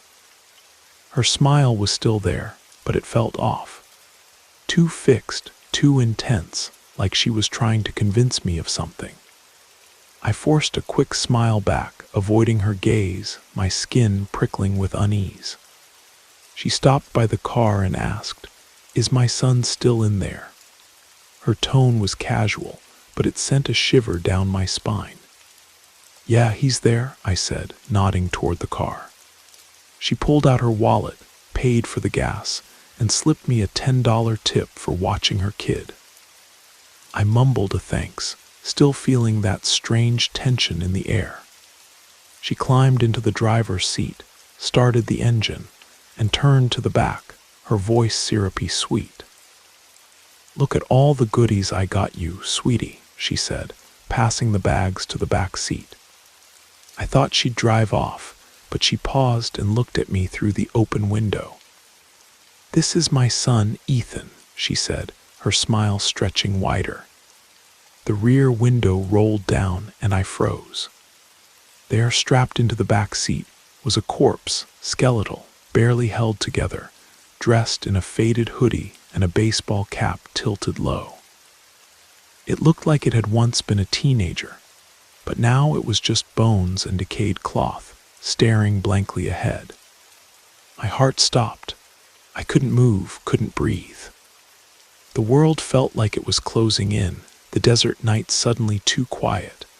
I don't even remember how I reacted. My mind went blank, drowned in fear. Mike must have seen something was wrong because he rushed over, shaking my shoulder, asking what happened. The woman rolled up the windows, her smile never faltering, and drove off into the darkness. I stood there paralyzed until Mike finally got me to talk. I stammered out the story, my voice shaking as I described the corpse in the back seat. Without a word, he grabbed his phone and called the cops, giving them a description of the SUV and the direction it went. He drove me home after that, probably seeing I was in no state to keep working. The next night, when Mike picked me up, he told me the police had called him. The woman was from Nevada, reported missing by her family after her teenage son died of leukemia. She'd lost her grip on reality, vanished without a trace, and never buried her son. They found her because of my story, and when they tracked her down, they discovered she'd been driving around with his body, unable to let him go. That night at the gas station is burned into my memory. I'm 28 now, and I've mostly moved on, but I'll never forget the chill of that smile or the hollow eyes of that corpse in the back seat. Some things you just can't unsee.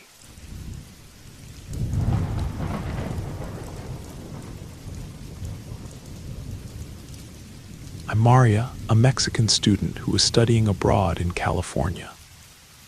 This happened when I was living in university dorms near San Diego, sharing a room with my best friend, Camilla, who's from Chile.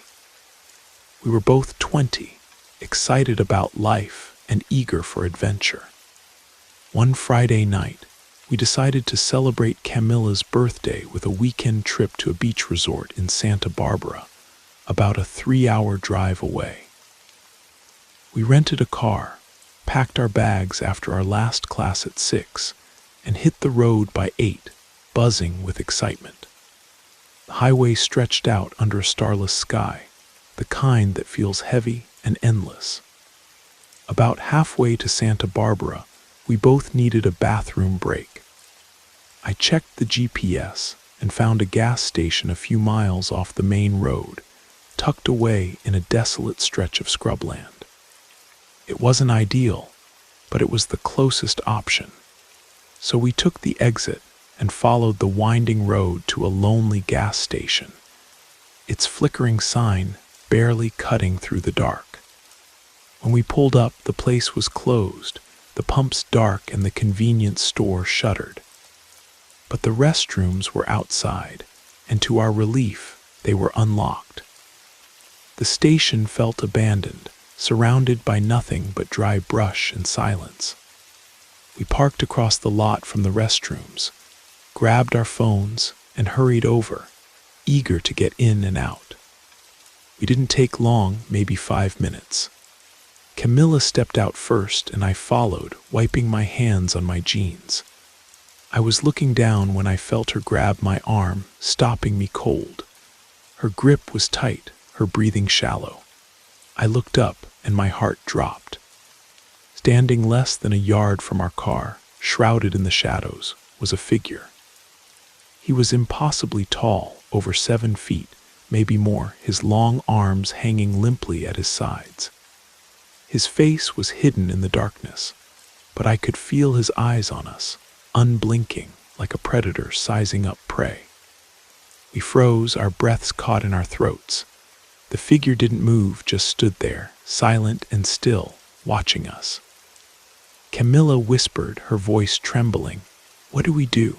I fumbled for my phone, hoping to call for help, but there was no signal, not a single bar. Camilla's phone was charging in the car, useless to us now. We were alone, vulnerable, with this thing between us and safety. Camilla, braver than I was, shouted at it. "Leave us alone. Go away."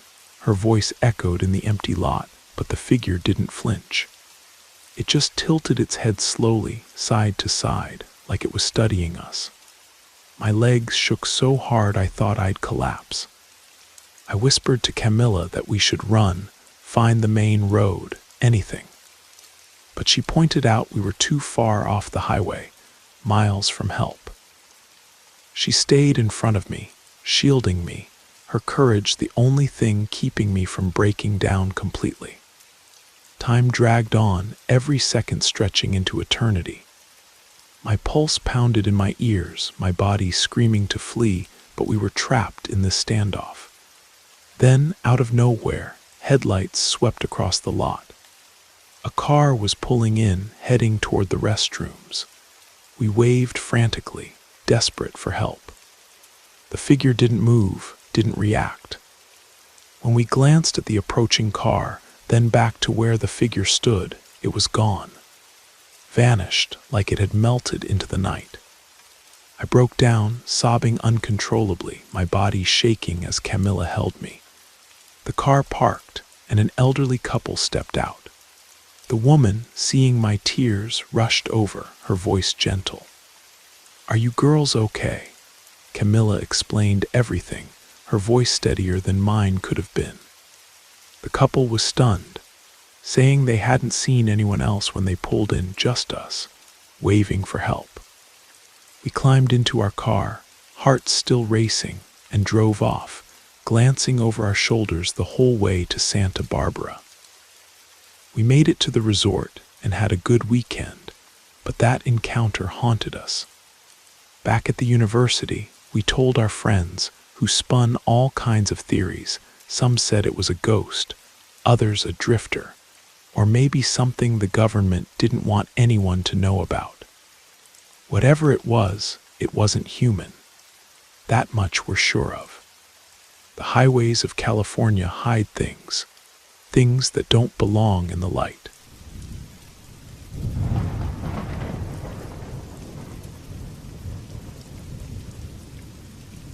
I'm a 48-year-old woman from Colorado, and this story still haunts me. It happened during a family road trip to Santa Fe, New Mexico, for a New Year's vacation. My husband, our 2 kids, my parents, and I were driving through the night, excited to explore the artsy towns and desert landscapes. It was a long haul, and by midnight, I desperately needed a restroom. I told my husband to pull over at the next gas station, and soon we spotted one off the highway. A small, dimly lit place in the middle of nowhere. The station was nearly empty, just one other car pulling out as we arrived. My family stayed in the SUV. Everyone, except my husband and youngest son, was asleep. I hopped out, promising to be quick, and headed to the women's restroom.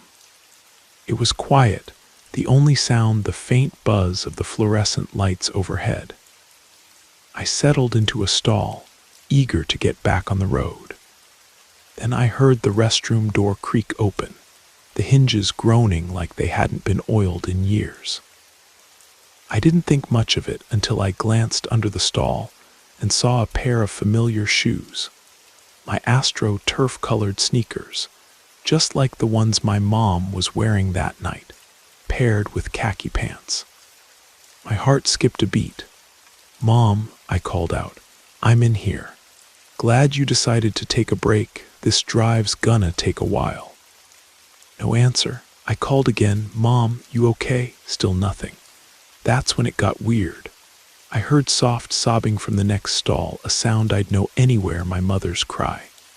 My stomach twisted. "Mom, what's wrong? Why aren't you answering?" I banged on the stall door, my voice rising with panic. The sobbing grew louder, but she wouldn't respond.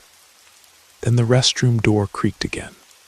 I spun around and there was my mom walking in, looking worried. "Honey, you okay? You're taking forever." I froze, my blood running cold.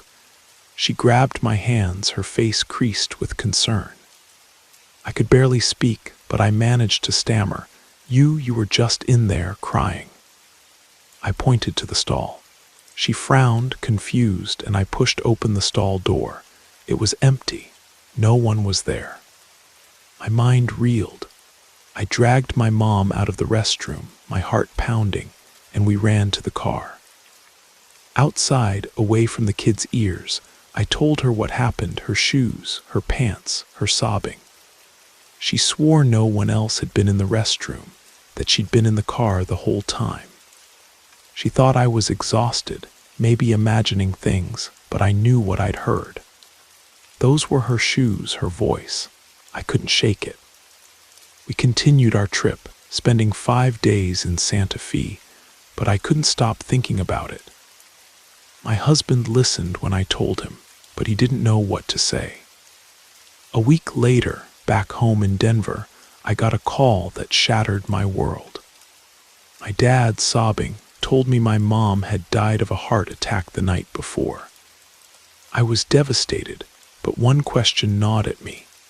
Was that incident in the restroom a warning, a coincidence? I've spent years replaying it, searching for answers, but the sound of my mother's sobs in that empty stall still echoes in my mind. Something was there that night, and I'll never know what.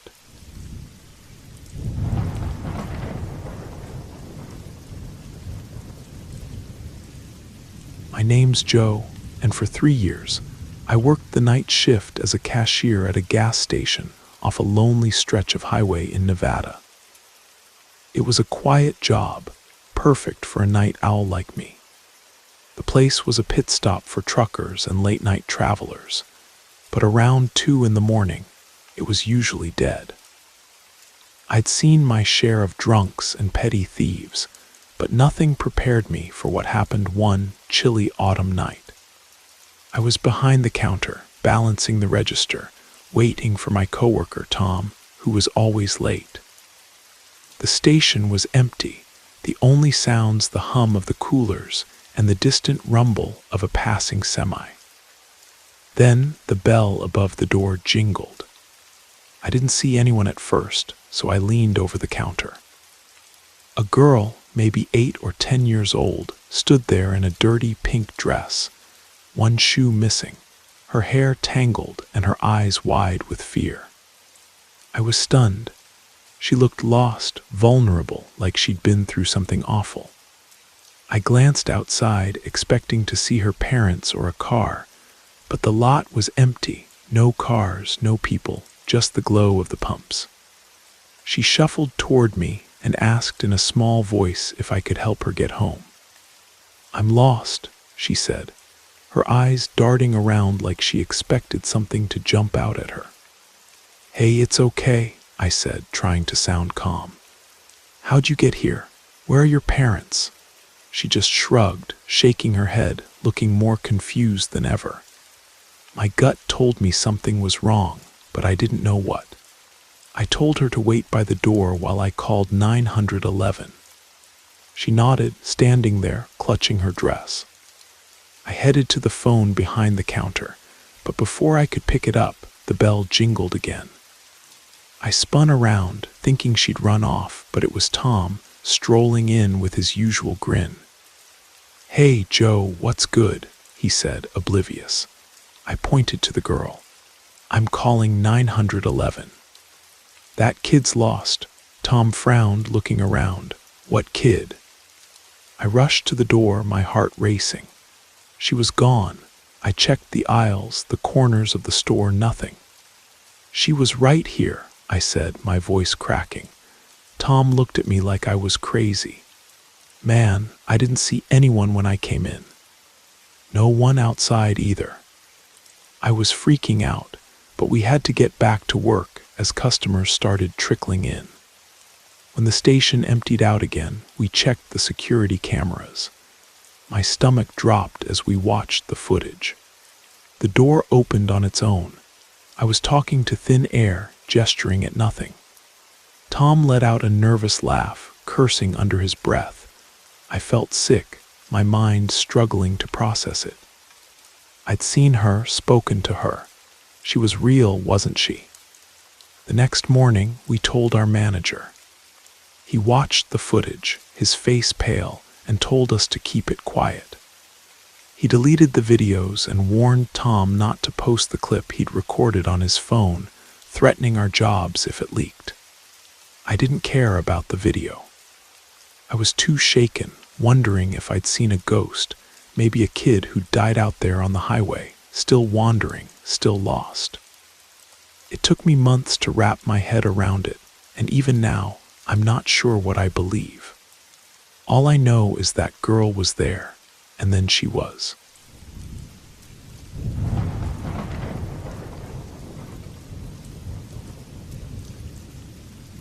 Welcome. Before I begin this tale, I'd like to know where you're listening from and what time you prefer to hear these stories.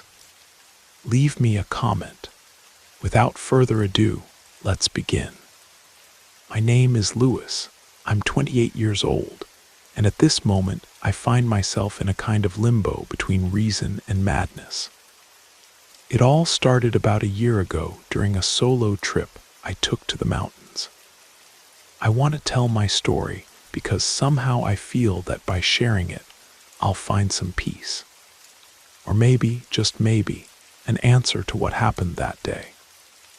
Something that will explain why everything still feels so strange, as if I'm still trapped between two worlds.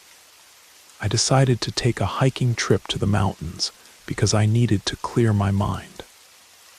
I'd been going through a stressful period at the office and felt exhausted, trapped in an endless routine. I needed to escape, to reconnect with nature, to get away from everything. I took a couple of days off, packed my backpack with essentials, and set off in my car. My destination was a small area in the Sierra Nevada mountains of California, a place that, according to what I'd been told, was perfect for long hikes through forests and canyons. I'd never been there before, but the idea of completely disconnecting appealed to me immensely. The first day was incredible, the calm, the fresh air, the sound of wind moving through the trees. I spent hours walking, exploring trails that disappeared among the rocks and pine trees. I passed a couple of streams, sat down to rest beside one of them, and had some food. It was such a peaceful environment that I felt reconnected with the world, far from daily worries. But something began to change as evening fell. I didn't realize I'd wandered so far from my starting point until I looked at the horizon and could no longer see the familiar trail. At that moment, I noticed the sun was low and the light was beginning to fade. However, something urged me to continue, as if the place was calling to me.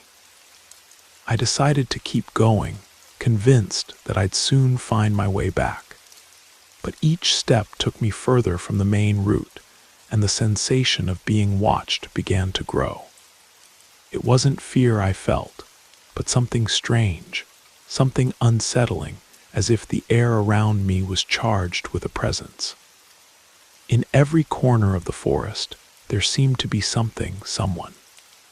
Every crack of leaves, every whisper of wind made me look back, expecting to see a shadow moving among the trees. But I was always alone, or at least that's what I wanted to believe. Almost in the twilight, after wandering around for many hours and losing track of time, I decided it was best to return to town. I looked for the path, and when I thought all was lost, I saw a small light in the distance. It was a kind of lantern hanging from a post, a warm glow, as if someone was in a nearby settlement. I headed toward that light, thinking I'd finally find help. I reached the town after a long walk, tired, and with the sensation that the forest had never quite let me go.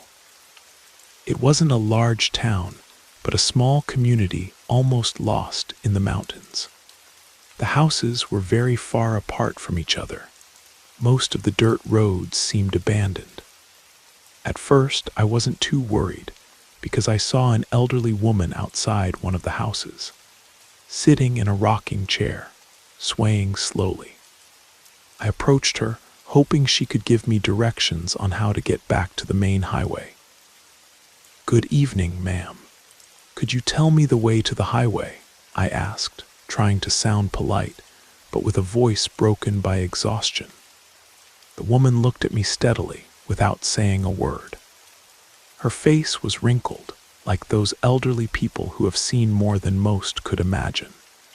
But her eyes showed no recognition or sympathy. It was as if she was observing me, evaluating me, as if she was judging me. I didn't feel right, but for some reason I didn't want to leave. "Where am I?" I asked, more to break the silence than out of need for information. The elderly woman slowly raised her hand, pointing toward the empty street. "This is Orange Grove," she said. Her voice was deep, almost whispering, as if she were speaking from a grave. Then she added, "Didn't see you arrive at Orange Grove." I thought, unable to properly process what she was telling me. I'd never heard of that place, not on maps or in recommendations from other hikers, and that left me uneasy. No one had mentioned that a town with that name existed in that area. Still, I thanked her for the information, although the old woman's words left me with a knot in my stomach. I decided to continue looking for a store or some point of contact with more people. But as I walked down the empty street, something began to disturb me. Despite it being late at night, there was no one else around. The air was dense and cold, and the silence was so profound that I felt my breathing echoing in my ears. After walking around for several blocks, I approached a house that had its door slightly ajar, thinking I could ask about transportation or somewhere I could rest. I knocked gently on the door, and getting no response, I pushed it open a little more. Upon entering, the scene I found left me frozen. The house was completely empty, as if it were an exact replica of mine, but without any life. The kitchen was messy, with dirty dishes on the table. There was no light, but the broken window let in the little moonlight available. However, what disconcerted me most were the portraits on the walls. They all showed the same family, a mother, a father, and 2 children. Yet something in their faces was strange, as if they were looking at me, as if they recognized me. A chill ran down my spine, and I decided to get out of there quickly. As I returned to the path, I began to hear voices whispering among the trees, as if they were following me. I turned to look several times, but there was no one there. The feeling of being watched intensified with each step. I reached the town center looking for a store or restaurant, but found nothing, only empty houses and deserted streets. Suddenly, I decided to approach a group of people I saw gathered by a bench.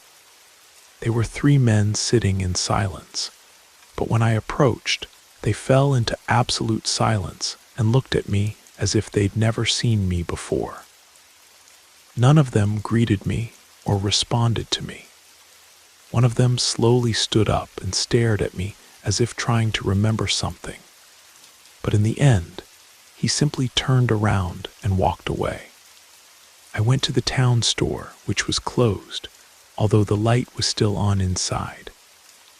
I looked through the window and saw that the shelves were full of products, but there wasn't a soul inside, not the owner, not an employee, no one. It was at that moment when I understood that something wasn't right, something I could never fully understand.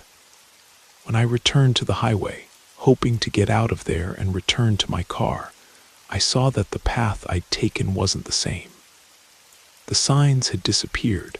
The tracks I'd left in the dirt were no longer there. Since that night, no one has known who I am. No one remembers that I was there. Every time I mention the town of Orange Grove, people look at me as if I'm talking about a made-up story. And I don't know if what I experienced was real or a nightmare.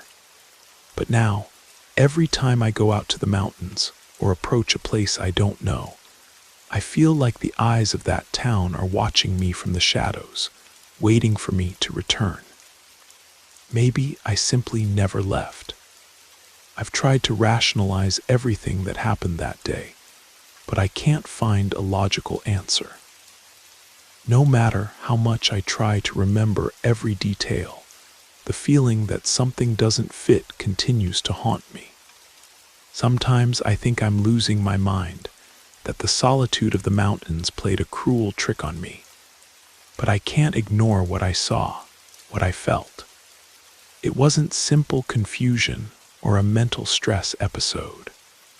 What I experienced in Orange Grove was something tangible, though inexplicable. After that night, I returned to my daily life with a strange feeling of discomfort. I didn't tell anyone about what had happened. I knew no one would believe me. No one would understand the horror I felt when I realized that something in that place wasn't normal. At first, I tried to continue with my routine, but something told me there was something more in that town, something I hadn't fully understood. And despite everything, I had a kind of urgency to find answers. I returned to the office after a couple of days, but I didn't feel complete. There was something in me that had changed, a part of my soul that had been trapped in that forgotten town. I couldn't stop thinking about the empty stares of those people, the deserted streets, the faces that watched me without saying a word. And worst of all, when I returned home, I couldn't remember well how I'd gotten there. I remember taking the return path. I remember the curves. But the transition between Orange Grove and my own city is blurry, as if it didn't belong to my memory. Doubt began to consume my mind. Weeks passed, even months, before I decided to talk to someone about what I'd experienced. I couldn't take that feeling of isolation anymore. I'd gone to doctors, therapists, psychologists. They all told me the same thing: stress, exhaustion, a temporary escape from reality. But something inside me kept resisting accepting that explanation. I knew what I'd experienced was real, even if I had no proof. The opportunity to find answers came in an unexpected way. One day, at a coffee shop near work, I ran into an old friend, Ricardo, with whom I'd lost contact for years. We caught up, talked about our lives, and somehow the conversation drifted toward my travels and the experiences I'd had in nature. That's when I mentioned, almost without meaning to, the strange town of Orange Grove. Ricardo looked at me steadily, as if what I'd told him had resonated in some dark corner of his mind. Orange Grove, you say? The one that's near the Sierra Nevada? He asked with a tone of voice that wasn't doubt or surprise, but something more, something like he already knew that place in an uncomfortable way. Yes, exactly that one, I replied, intrigued by his reaction. Do you know it? Ricardo remained silent for a long moment. Then, somewhat hesitantly, he told me that his grandfather had been born in a town in that area. My family lived in Orange Grove until they moved to San Francisco when I was little. I remember my grandfather used to tell me stories about that place, but I never wanted to know more. They say it's a strange town, you know, with people who disappear, people who never quite leave. The conversation left me completely frozen. My heart began to beat faster because what Ricardo said didn't fit with the story I knew.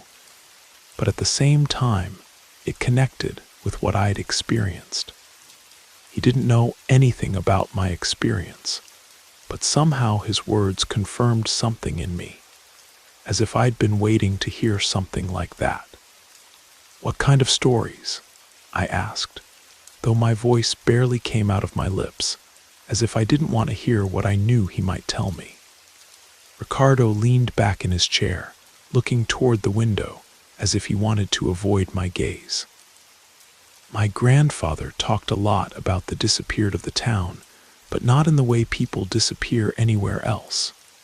In Orange Grove, people get lost, but not by accident. They get trapped between the world of the living and something else, something he never told us.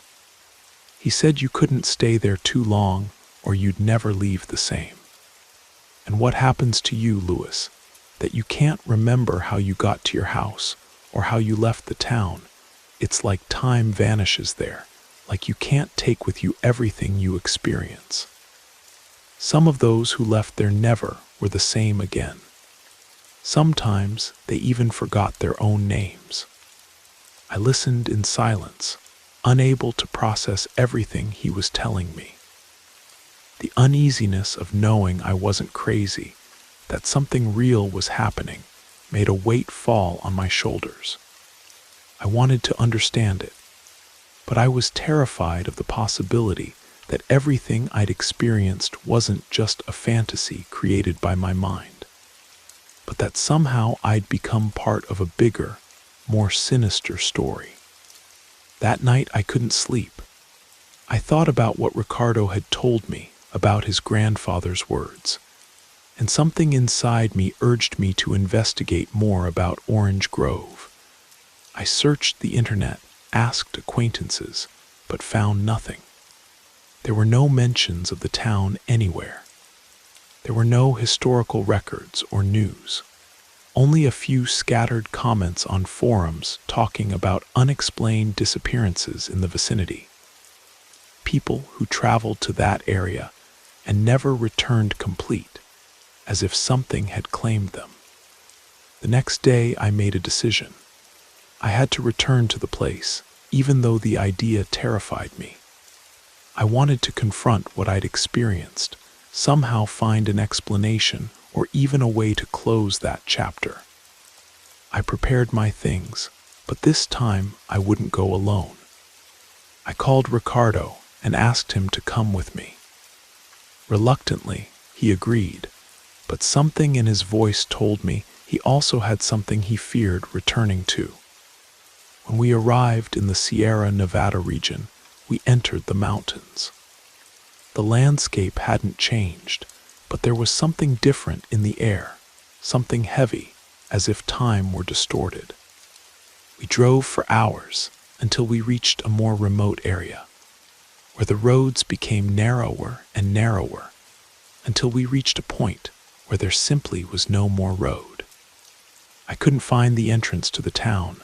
I couldn't find anything. We stood there in the darkness of the mountains, looking at the void. Ricardo, looking carefully, whispered something that completely froze me. "Louis, this is the place, but something's not right. There's nothing here, as if it never existed." And it was at that moment that I understood what I never wanted to accept. Maybe I never left Orange Grove. Maybe I never got out completely.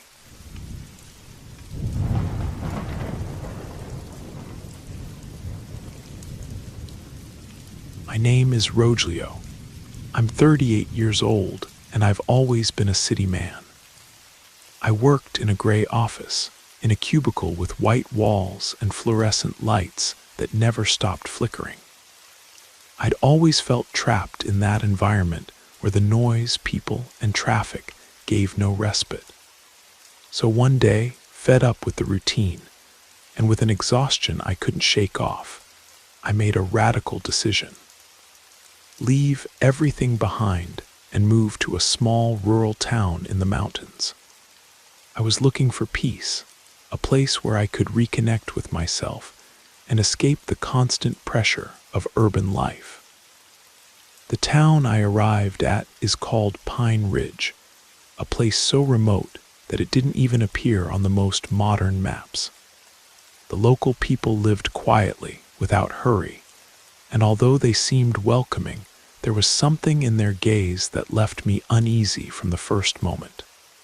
However, I ignored it. I just wanted my peace.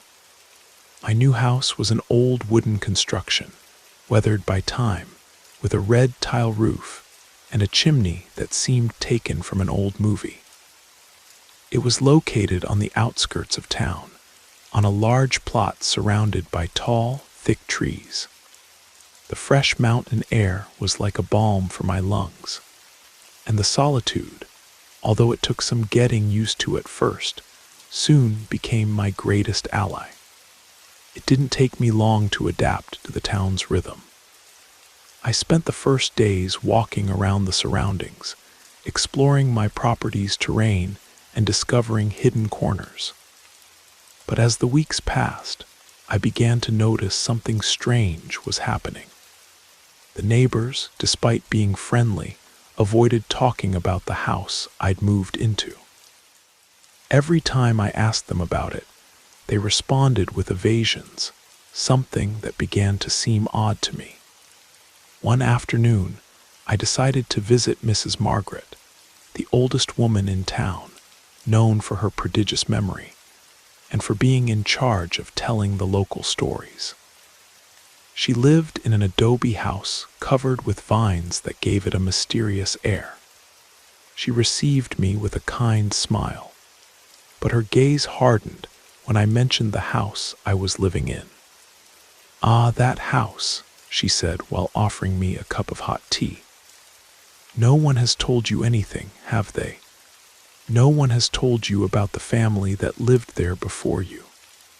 I didn't know how to respond, so I just listened while she stared at me, as if evaluating how prepared I was to know the truth. The family that lived there was simple folk, but something happened to them. An accident, some say; others, more superstitious, talk about something else. I won't lie to you, Rogelio, that place has history, a history that has left its mark. Her voice trembled a bit, and although I tried not to show my curiosity, something inside me told me I needed to know more. I asked her to tell me more, and Mrs. Margaret, seeing my insistence, sighed deeply. "It's not easy to talk about them. The Martinez family was quiet, they lived well. The father, Don Stephen, was a strong man, hardworking.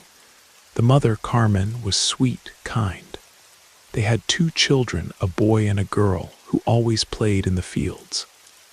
But one day, the father went out to work in the fields and never returned. They said he'd fallen down a ravine, but no one saw anything. Carmen couldn't bear it. She locked herself in the house with the children, and after a while, she began to behave strangely, as if she weren't in her right mind.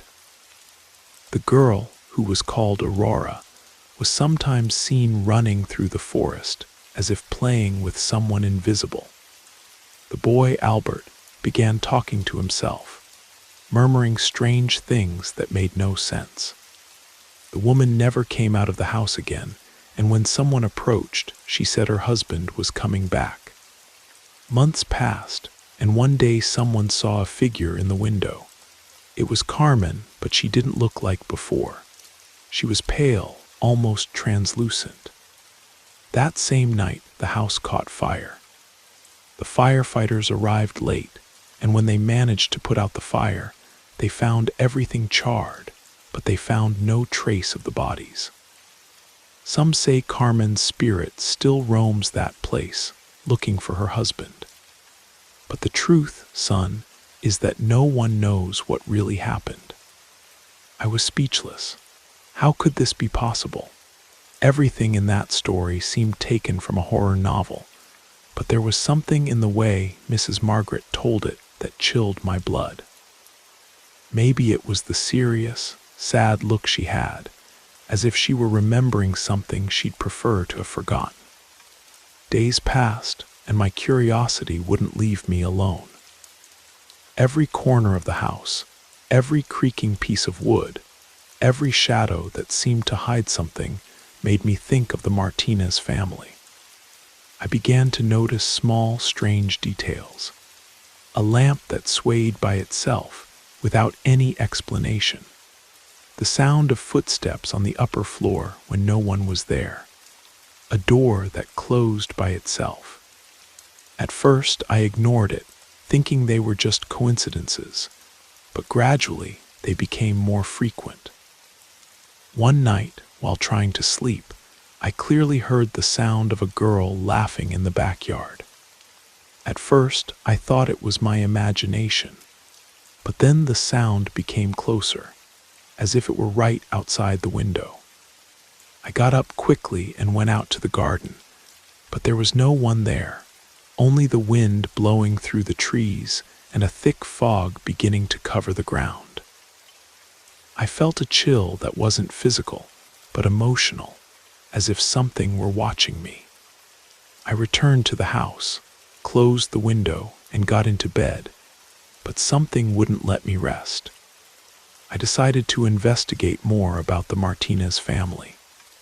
I searched in the municipal archive, in the old papers they kept at City Hall, and found mention of a missing person report about Stephen Martinez, dated more than 20 years ago. An accident, they said, but there was no body found. The cause of the house fire wasn't mentioned either, much less the children. One night when I returned to the house after a day of work in town, I found something I hadn't seen before. An old photograph on the living room table, on top of a blanket I'd left there that morning. In the photo were Stephen and Carmen Martinez, accompanied by their 2 children. What was strange was that behind them, you could see the house, but something wasn't right. The light illuminating the place was strange, as if it were distorted, as if the photo itself had been altered, but I couldn't identify exactly what it was. From that point on, I couldn't ignore what was happening anymore. The house, the sounds, the sensation of being watched, everything had a purpose. The Martinez family hadn't disappeared by accident. Someone or something had made them disappear, and somehow I was connected to that story. Sometimes I feel like the house is waiting for me, that somehow my presence here isn't an accident, but the result of a force that neither I nor the town understand. And every time I close my eyes, I feel Aurora and Albert's eyes watching me from some dark corner of the house, waiting for me to discover what really happened here. And the most unsettling thing of all is that sometimes I'm not so sure I want to know. Weeks passed since that conversation with Mrs. Margaret, and despite everything I discovered about the Martinez family, something in me couldn't stop thinking that everything had a logical explanation. Maybe Stephen's accident had been a tragedy, and the subsequent strange events in the house were just a series of coincidences. It's true that in the countryside, people tend to talk too much, and rumors can grow like a snowball. But something inside me kept pushing me to continue investigating, even though I felt increasingly uncomfortable in that place. I began taking notes about everything that happened: doors that closed by themselves, mud footprints on the floor when it hadn't rained, whispers in the night. I wasn't a superstitious man, but gradually I began to wonder if there was something more in the house than appearances suggested. One afternoon, while going through some old boxes in the attic, I found a series of letters. They were quite deteriorated, but one of them caught my attention. The signature on the envelope said, "For Carmen, from Stephen." The content of the letter was partially erased by time, but some words could still be read. The letter seemed to be a farewell letter written by Stephen before leaving for the fields. It said strange things, as if he were foreseeing his own death. He talked about dark things he'd seen in the nearby forests, about strange voices that called to him at night. "Don't go beyond the hill," the letter said. "There's something I must not name. If I don't return, don't look for answers." I felt a chill. Those words confirmed something I'd begun to suspect. It wasn't a simple accident that had happened to Stephen. Something much darker was at play. The next step was to talk to the few older inhabitants of the town who still remembered the Martinez family. I visited Don Julius, a man who had been Stephen's close friend. Don Julius was sick and lived secluded in his house, but when he saw me enter, his eyes lit up with a glimmer of recognition. "Ah, you're the new one, right?" he said with a raspy voice. "Are you still living in that house?" The question surprised me, but I didn't dare respond immediately. I simply nodded, waiting for him to tell me more. "I don't know if they've told you, but Stephen didn't die in an accident. What happened to him and his family wasn't simple misfortune," he said, staring into my eyes, as if he wanted to make sure I was paying attention. No one knows for certain what happened, but something strange occurred that night. Stephen never returned from his work in the fields. Days later, his wife and children began showing signs of, I don't know how to say it, madness. They were completely beside themselves. Carmen said Stephen had spoken to her in dreams, that he asked her to wait for him. But the strangest thing was that they said they heard voices in the forest. There was something in those woods, something that attracted people. No one has returned the same after venturing into that place. Don Julius paused and looked at me with such a serious expression that for a moment I felt as if the air had become denser. Never look for what's in the forest, young man. No one has come back the same after entering that place. I don't recommend it. His words gave me a bad feeling, but I still couldn't connect all the dots. I decided, however, that I should investigate the forest on my own. Something inside me told me the answers were there. One afternoon, with the sun about to set, I took a flashlight, a pair of boots, and ventured into the forest. The air was heavy, and a thick fog rose between the trees. I walked for more than an hour without seeing anyone, hearing nothing but the crunch of leaves under my feet. As I went deeper into the forest, something began to change. The shadows seemed to move around me, and the sound of my footsteps was absorbed by the thickness. I felt like time was stagnating, as if I'd crossed some kind of invisible border. At some point, the path forked. I saw a trail barely marked by the passage of animals, but something stopped me. On the ground, near a tree, I found a strange stone, smooth and deep black in color. Something about that stone disturbed me. I decided to pick it up. I don't know why, as if something were urging me to do so. As soon as I touched it, a distant scream echoed in my ears. A scream that seemed to come from far away, but resonated inside my head with unbearable force. My body reacted on its own, and without thinking, I ran back to town without looking back. The sensation of being chased by something I couldn't see accompanied me throughout the journey. When I finally returned to my house, the fog had already disappeared, but the sensation of terror didn't leave me all night. That night, I couldn't sleep. I left the stone on the table, and as I looked at it, I felt as if something in it were looking back at me. I decided to do a little research on the object the next day. But at dawn, when I went to where I'd left it, the stone was no longer there. From that night on, everything began to fall apart. The strange events intensified, the whispers became clearer, the shadows more distinct, and something was watching me, not only inside the house but also outside it. Every time I passed near the forest, I could feel the presence of something, as if it were waiting for me to return, to cross that invisible boundary again. It was then that I began to understand the true story of the Martinez family. There wasn't just a tragedy behind them, but something much older, something that had trapped them, that had been stalking that family long before Stephen, Carmen, and the children arrived at the house. Something in the forest, something in the stone, something that had been waiting for me. And now I don't know if I'll be able to leave this place without being consumed by what has already begun to take shape in my mind. Maybe I wasn't the one who chose to move here. Maybe this house, this town, had been waiting for me.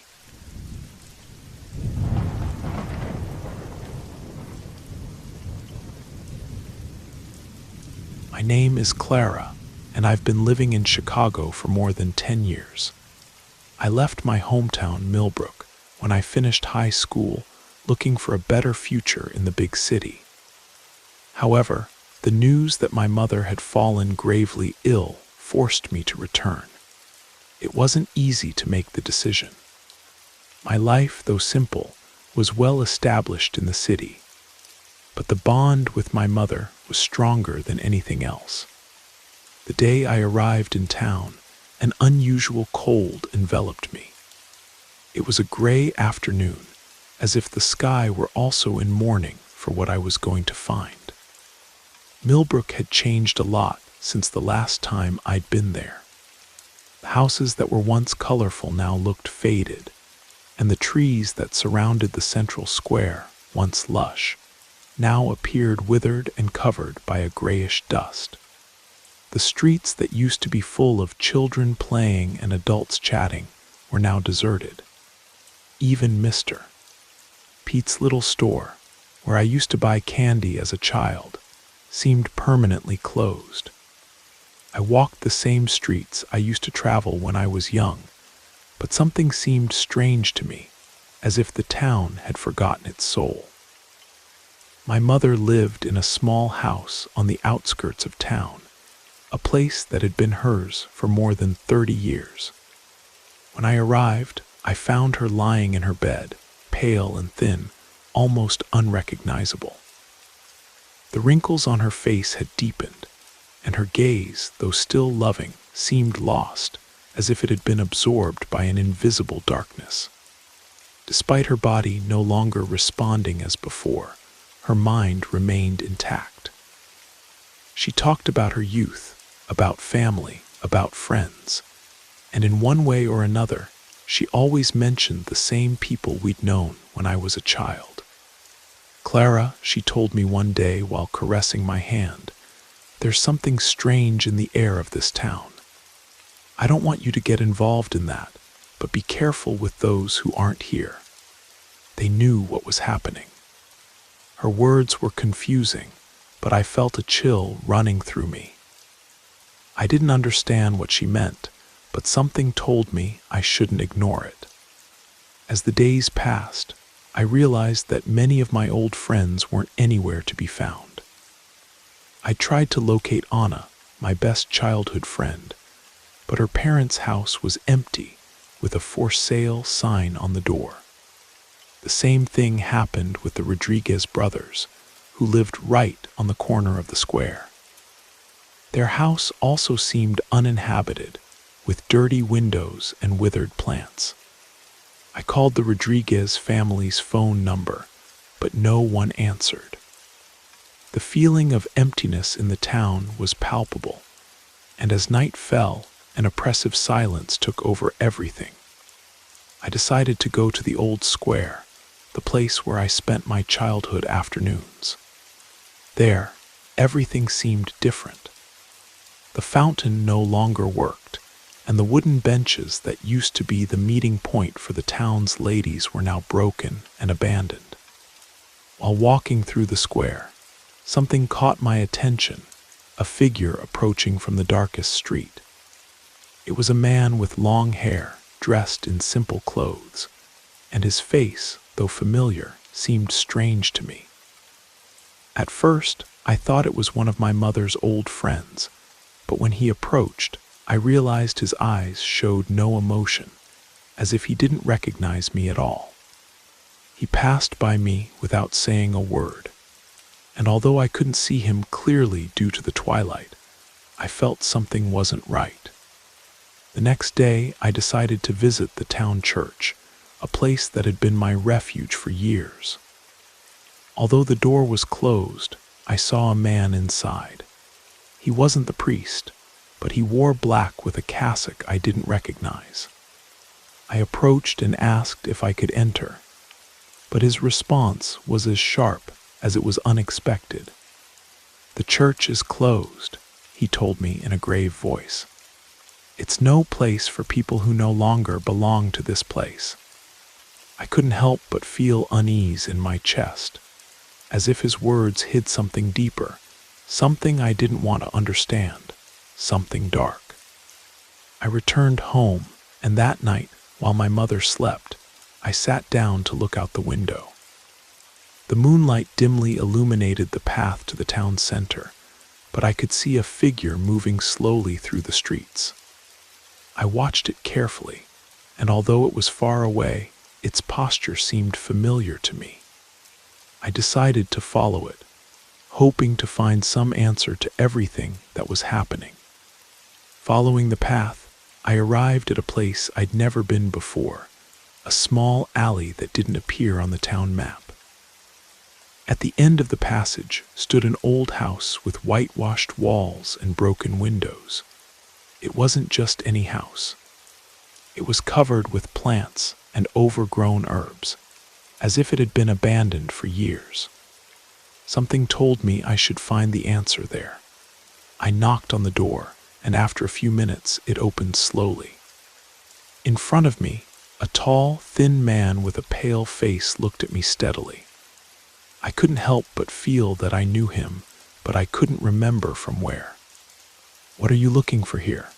he asked with a soft but authoritative voice. "I'm Clara," I replied, my voice trembling. "I've returned to town to take care of my mother. What's happening? Why has everyone disappeared?" The man didn't respond immediately, but stepped back, letting me enter. The house, despite its deteriorated appearance, was full of old objects, memories of the past, and a strange sense of isolation. It was as if time had stopped existing there. "What you're looking for, Clara, is what you can no longer have," the man said. And it seemed to me that his voice changed tone, as if he were repeating words someone had told him. Suddenly, I realized that the figure in the doorway wasn't human. His face, though defined, deformed with each blink, and his eyes shone with an intensity I couldn't explain. Before I could react, I felt something push me out of the house.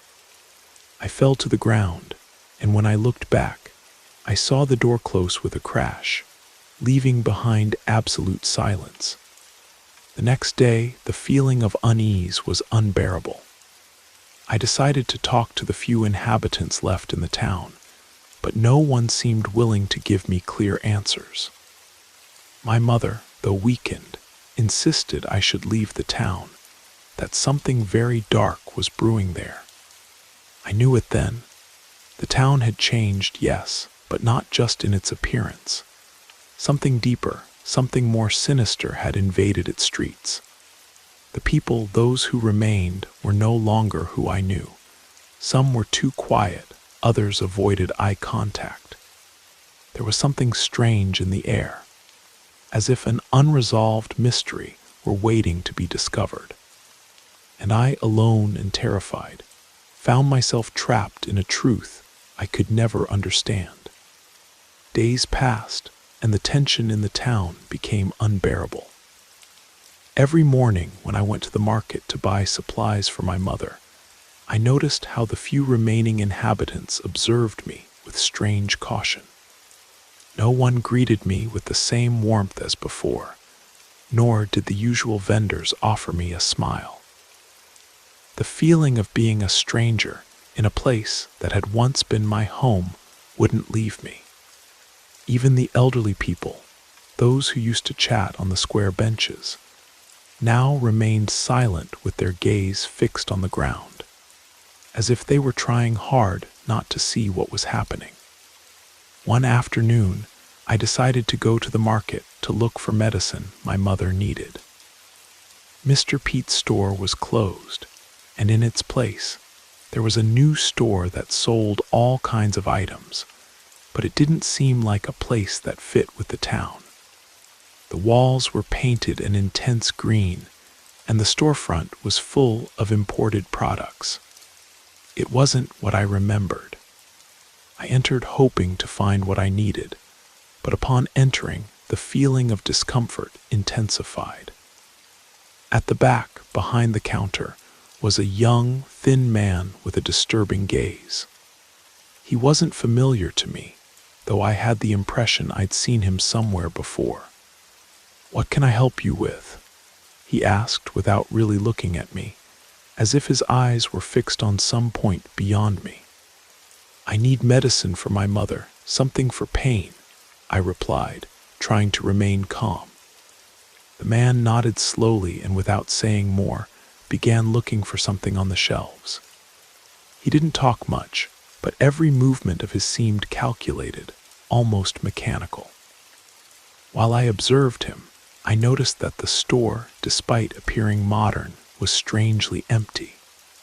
The shelves, full of shiny, new products, had no labels.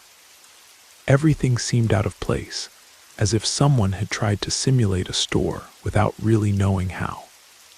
Finally, the man approached with a small box in his hands and gave it to me. He didn't give me time to look at the label before he was already charging me. "Thank you," I said, feeling more uncomfortable than I wanted to admit. Upon leaving the store, the feeling of unease didn't leave me. Something wasn't right, but I couldn't understand what it was. I decided I was going to do something I'd been avoiding, talk to the people who were still in the town, although I knew it wouldn't be easy. That same afternoon, I went to Mrs. Jones' house, a friend of my mother who lived near the square.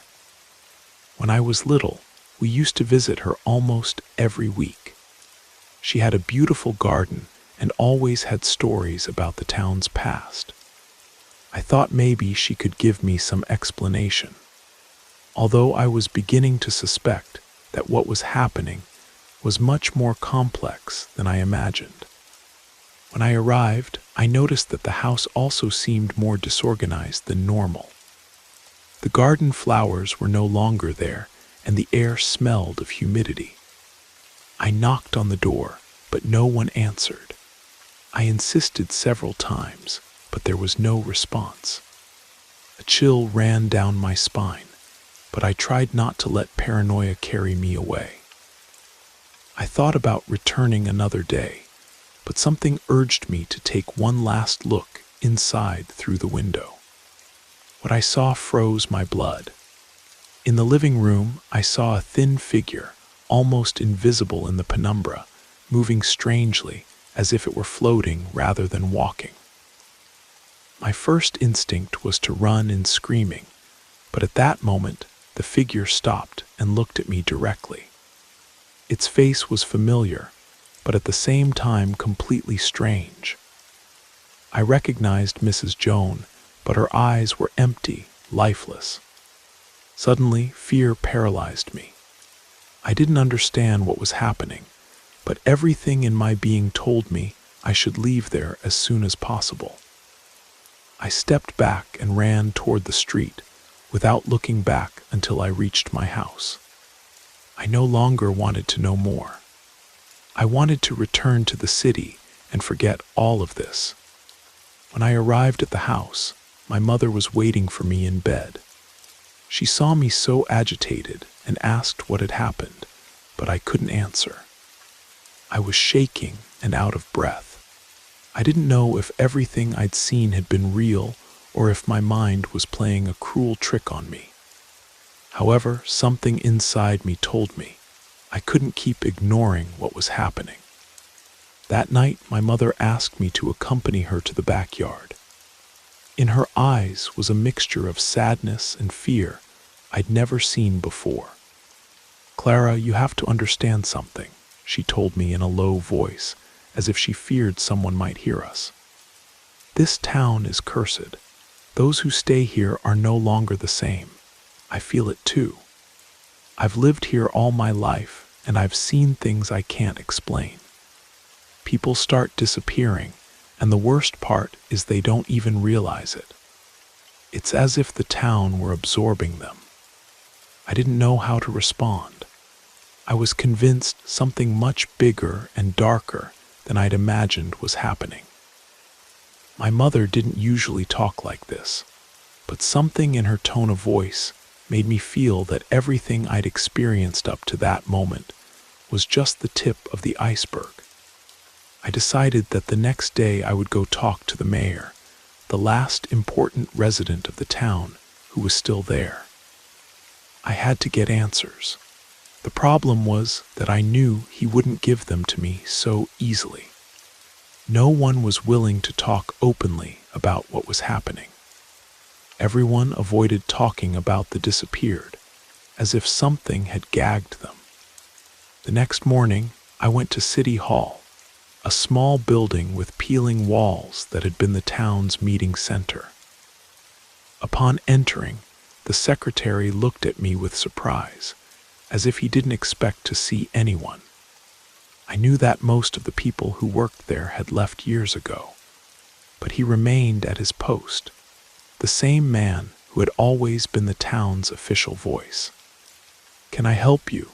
he asked with a forced smile, as if trying to maintain a facade of normalcy. I told him what had been happening, about the disappearances, the changes in the town, and the strange behaviors of the people. He listened in silence, without showing even a hint of surprise. When I finished talking, he looked at me directly. "Don't worry, Clara. Everything is under control," he said without much emphasis, as if his words had no weight.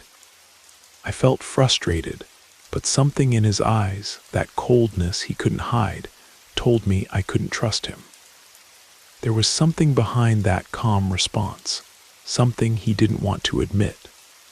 Upon leaving the building, I realized that at some point, I wouldn't be able to leave the town.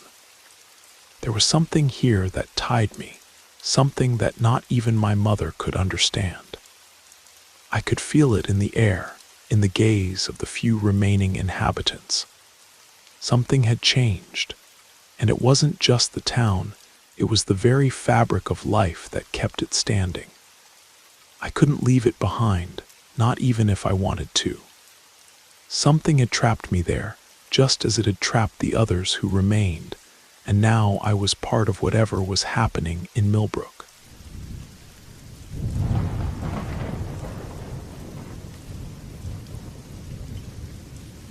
My name is Benito, and I was born and raised in a small town hidden among the mountains in rural Montana. Throughout my life, I've worked the land. Since I was a child, my father taught me how to plant corn, barley, and the herbs we'd always cultivated. Now, at 45 years old, I own those same lands that once belonged to him. Life here doesn't change much, and the tranquility that surrounds this corner of the world is what keeps me grounded. However, in recent months, the nights have brought with them something strange, something that even I can't understand despite having spent my entire life observing the countryside. Everything began one afternoon in early April. I was finishing watering the fields after a long, hot day. When I was heading toward the house, at the edge of dusk, I noticed something that made me stop. In the distance, near the fence that divides my lands, I could distinguish some tiny lights. It wasn't something that belonged to the townspeople, since there aren't many houses nearby, and even fewer people who wander at night through the fields. At first, I thought it was the reflection of stars or some light turned on in town, but the light moved from side to side, zigzagging strangely, as if someone were walking among the crops with a flashlight. But I heard no noise, nothing. I decided I would investigate it the next day, since it didn't seem like anything out of the ordinary. That night, the wind blew forcefully, and the full moon illuminated the landscape with its pale glow. I remember that already in bed, I couldn't stop thinking about the lights. I thought maybe it was someone from town, but it made no sense for someone to enter my lands without warning. After all, in this town, we all know each other. But what bothered me most was the absolute silence, the stillness of the air. Somehow, I couldn't shake the feeling that something wasn't right. During the following weeks, the events began to repeat, though with more frequency. Every night those lights returned, sometimes in the same place, other times closer to the house or further north, among the barley fields. I saw them from my window, sometimes as small bright dots floating above the ground, and other times as lights that slid slowly among the plants, without a clear direction. They always appeared when darkness had completely settled, as if the night itself invited them to dance.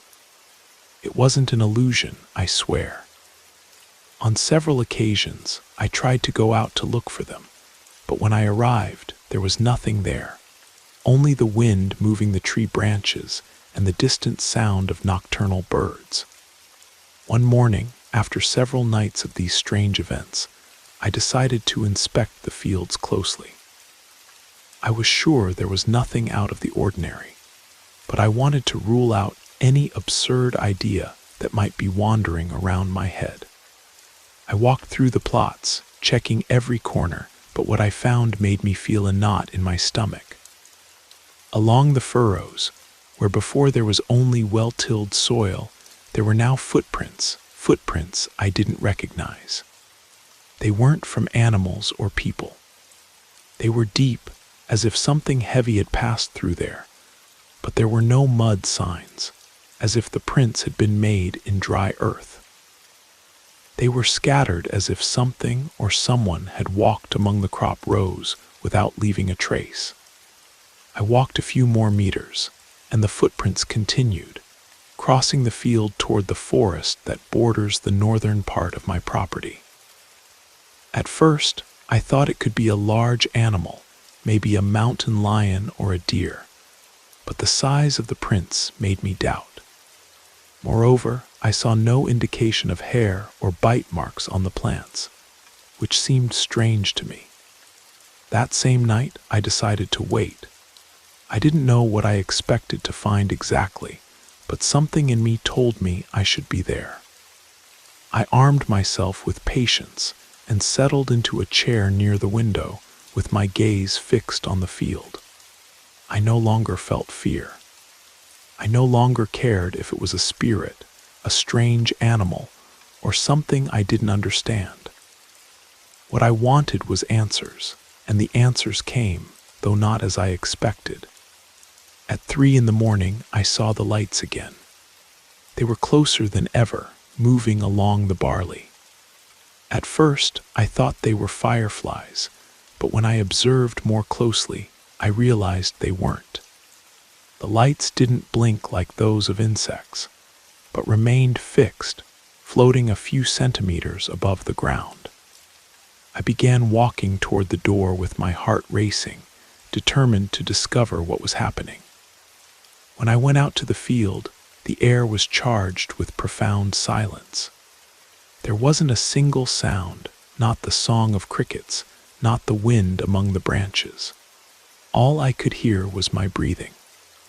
I walked slowly, with my eyes fixed on the lights.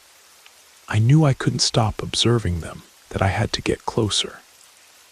As I advanced, the lights began to move, not in a straight line, but as if they were guiding me, moving away and returning, as if they were inviting me to follow them. When I reached the edge of the field, the lights disappeared.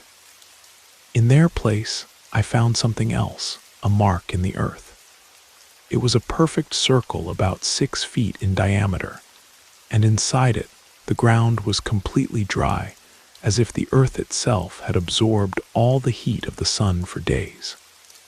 I crouched down to examine it more closely, and upon touching the ground, I felt a strange vibration, as if something were underneath, something that couldn't be seen.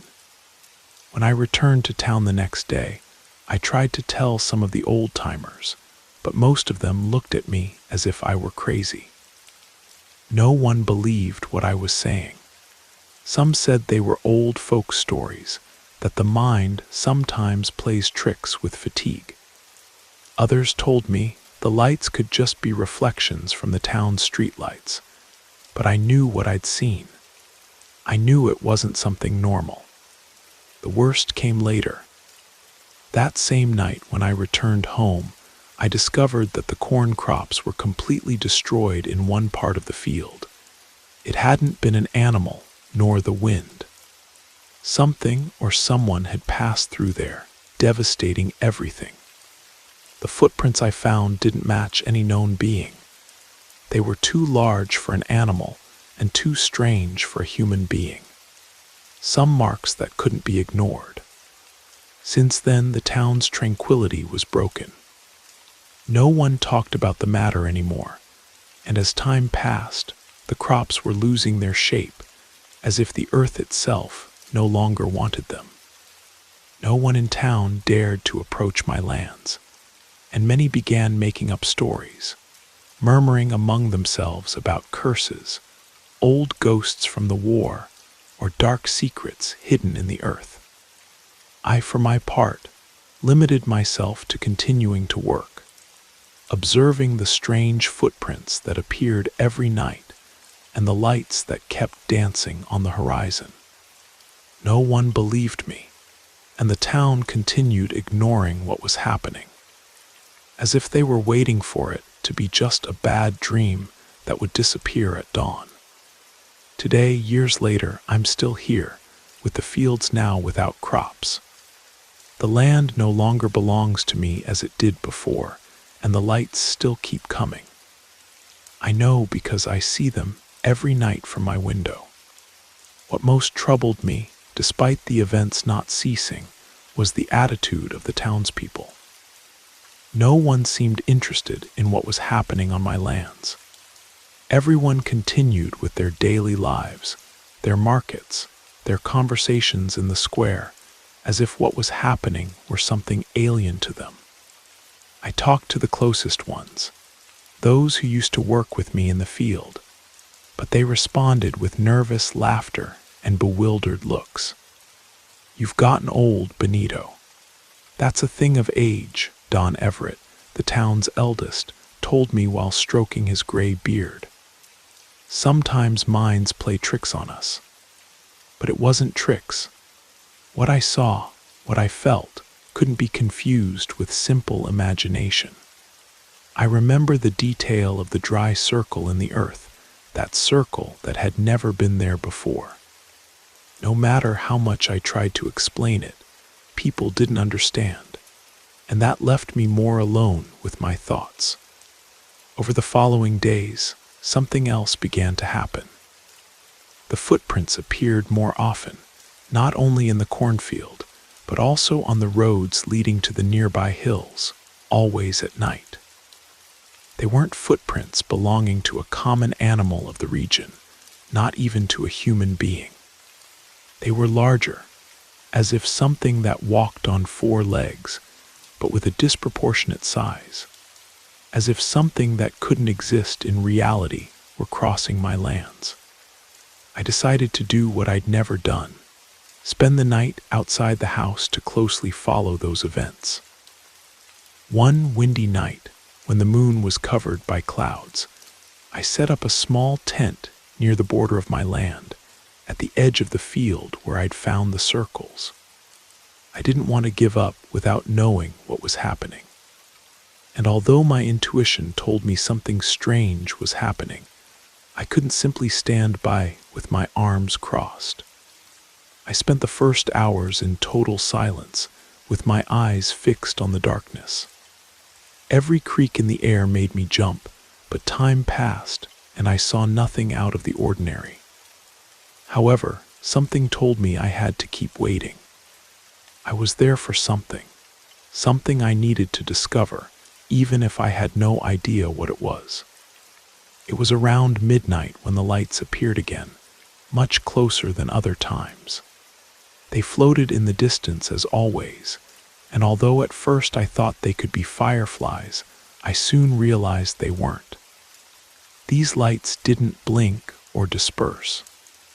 They remained fixed, gliding strangely, as if they had a life of their own. I got up from the chair without making noise and began walking toward them. As I approached, the lights seemed to move toward the fields. Suddenly, one of them veered to one side, and when I looked toward that point, I saw something that froze my blood. The footprints were much larger than before, and seemed to follow a pattern, as if someone or something had walked in a circle around the field, marking its territory. The lights continued moving, but this time they seemed to be accompanied by a strange vibration, as if the earth itself were trembling slightly under my feet. As the lights approached closer, I could distinguish something else in the air. A thin but dense fog that formed out of nowhere, covering the corn furrows. Something in me told me I shouldn't get closer, but curiosity pushed me. What I saw next was something I can't explain with words. From the fog emerged a figure. It wasn't a man, nor an animal, nor anything I'd seen before. Its silhouette was indistinct, almost ethereal, but something in its eyes, if they could be called eyes, shone with a yellowish light, as if everything that light touched would fade away. I felt a weight on my chest, as if the air became dense, and although I tried to step back, my feet seemed nailed to the ground. The figure didn't move, but I could feel how it approached slowly, gliding through the air, as if the earth weren't an obstacle for it. At that moment, I couldn't avoid a visceral fear. I didn't know what it was or why it was there, but the sensation of being in front of something that didn't belong to this world was palpable. Suddenly, the lights went out, the figure disappeared, and the fog dissipated as quickly as it had arrived. The silence that followed was unbearable. I stayed there trembling, trying to understand what had happened, but my mind couldn't process it. Was it a hallucination, a dream, a reflection of my own desperation to find answers? I don't know. The only thing I know is that when I returned to the house that night, the footprints had disappeared, and everything seemed to have returned to normal, but I knew it hadn't been a dream. I knew something had changed forever. The following nights passed in silence, without the lights appearing, without the footprints showing up again. But that peace, though momentary, didn't calm me. Something in me told me that what I'd seen hadn't been a simple, isolated event. Something was changing in the field, in the earth itself. Something I didn't understand, and that the town preferred to ignore. I remember that in the following days, I returned to work in the fields as I'd always done. However, a feeling of unease accompanied me. Every time I stepped on the earth, I couldn't help but think about what I'd witnessed. Every footprint, every furrow in the earth seemed to whisper to me that something was wrong, but no one in town would listen to me. No one wanted to know anything. Even today, I continue with the uncertainty of what happened that night. Sometimes the lights return, but they never show themselves with the same clarity or intensity.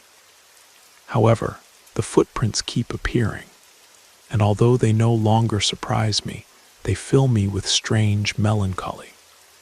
Because although the town continues its life as if nothing had happened, I know the earth keeps secrets it's not willing to reveal. And meanwhile, I'm still here, waiting to understand what really happened, or perhaps to accept that I'll never know.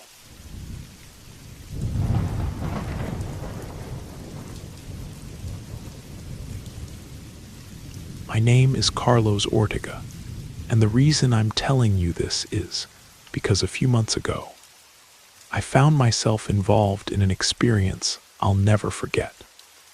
I'm not one of those people who seeks out horror stories, much less.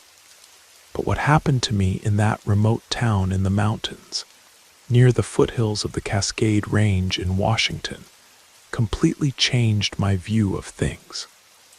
I thought that at the end of it all, I'd be left with a property to restore, but what I found made me regret having even considered buying there. I'll tell you what happened. I was looking for a property to invest in, something secluded where I could find peace to write my memoirs. I saw an offer online for an old house in ruins, almost forgotten in a town in the northern part of the state.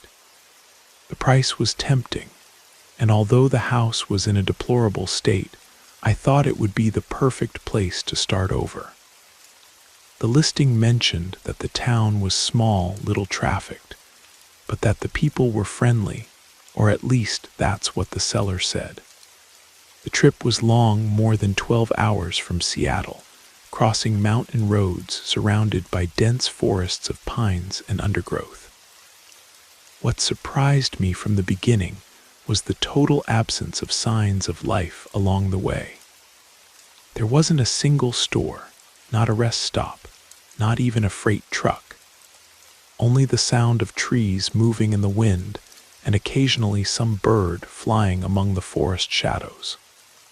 I honestly began to wonder if I was making the right decision, but it was too late to turn back. I had to see the property.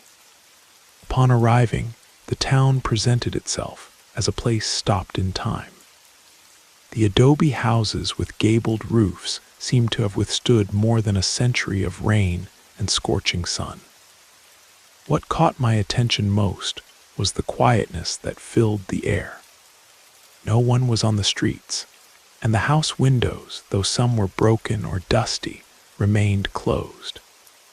I headed to the town center, where there was a small grocery store. I thought I could get information about the house there. When I entered, the owner looked at me with curiosity, but said nothing. He was a man with gray hair, his face wrinkled by sun and hard mountain life. His gaze was cold, distant, but not hostile. "Are you here for the house on the ridge?" he asked suddenly. The question surprised me.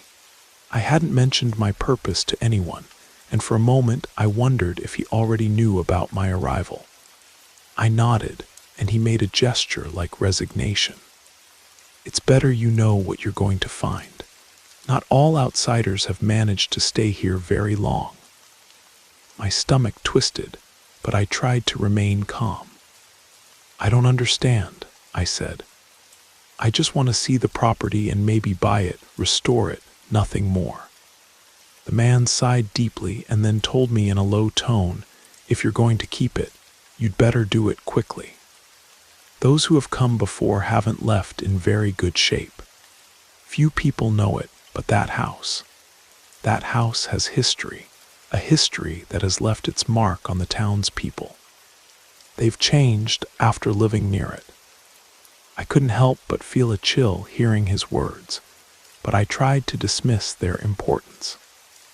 Maybe the man was just trying to dissuade me with some kind of local superstition. "Where is the property?" I asked, trying to get away from the topic. He just pointed to a street that led to the town's outskirts, one that seemed to be nothing more than a dusty path, almost invisible among the weeds. "Follow it, but don't go at night, please," he added with an expression I couldn't read well. Without giving me time to respond, the man turned around and went into the back room. His attitude left me uneasy, but I decided to follow his advice and continue my way to the house. The journey was even stranger than I'd imagined. The path was barely marked, but upon reaching the house, something didn't fit. It was a large construction with several rooms, with stone walls and wooden roofs that were already yielding to the weight of the years. However, what was strangest wasn't the house itself, but the landscape surrounding it.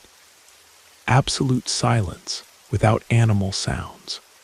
Not even the wind seemed to pass through there. I entered cautiously. The interior was in ruins as I'd expected. The air was dense, almost heavy, and dust covered every corner. As I walked through the hallways, I felt watched, as if someone's eyes were fixed on me, but there was no one there. I tried to shake off that sensation, but something in the place made me increasingly uncomfortable. Suddenly, I heard a noise, a slight creaking of wood. I stopped dead and looked around, but saw nothing. I thought it might have been an animal, but the noise didn't return. I decided to go to the back part of the house, where there seemed to be a small patio. When I arrived, I saw something even more disturbing. In one corner, there was a small rudimentary altar with candles and some withered flowers. I couldn't help but approach to observe it better, and it was then that I heard a voice behind me. "Are you thinking of staying?" I turned around quickly, but there was no one there. A chill ran through me completely. I didn't understand what was happening, but I felt as if something or someone were inside the house, watching me. I felt cold sweat and decided to leave as soon as possible. Back in town, I realized everything was strange. I saw the same inhabitants as before, but now they seemed more tense. They didn't talk to me like before. A group of women in the square looked at me fixedly, but none smiled. The men grouped together in a corner of the store, observing me without saying a word. I decided it was time to leave. The next day, I got up early and looked for the man from the store to ask if he knew anything more about the town's strange behaviors. When I entered the store, I found him behind the counter, as if he were waiting for me. "Have you felt anything strange in the house?" he asked before I could open my mouth. "Yes," I replied. "What's happening here? Why does everyone seem so evasive?" The man sighed, and in a grave voice he explained. "Years ago, before the house was what it is now, this town lived through a tragedy. The family that lived there had customs, let's say, uncommon. Some say that made it cursed. I don't know. But what I can tell you is that no one in this town wants you to stay there. And if you decide to do so, you'd better prepare for what's coming." I didn't understand everything he was telling me, but something in his words made me feel an anxiety I'd never experienced before. I decided not to stay any longer. I returned to the city, but not without first making sure no one was following me. During the return trip, I had the sensation that someone or something was always behind me, watching me. I never returned to that town. And now, after everything I experienced, I wonder if I'll ever be able to erase that sensation of being watched. Some say the town is still there, but every time I mention the property, the locals avoid my gaze. Maybe it's not just superstition what happened. Maybe if someone decides to go, they should be very careful about what they find in those forgotten mountains. After what happened in that town, I tried to continue with my life as if nothing had happened, but I couldn't. I couldn't stop thinking about everything I'd experienced. And even more, I couldn't stop wondering why that town, that particular place, had affected me so much.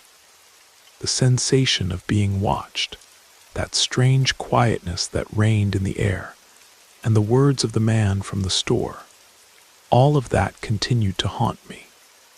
Days passed, and although I tried to move forward, something inside me pushed me to return. I didn't understand why. I knew there was something there, something that wouldn't let me rest. At first, I thought it could just be the place's influence, maybe the fatigue from so much traveling, or perhaps something that had stayed in my mind unnecessarily. But there was something, a sensation that told me I should go back. I returned to Washington a week later. This time, I did it without telling anyone about my trip. I didn't want them to think I was losing my mind.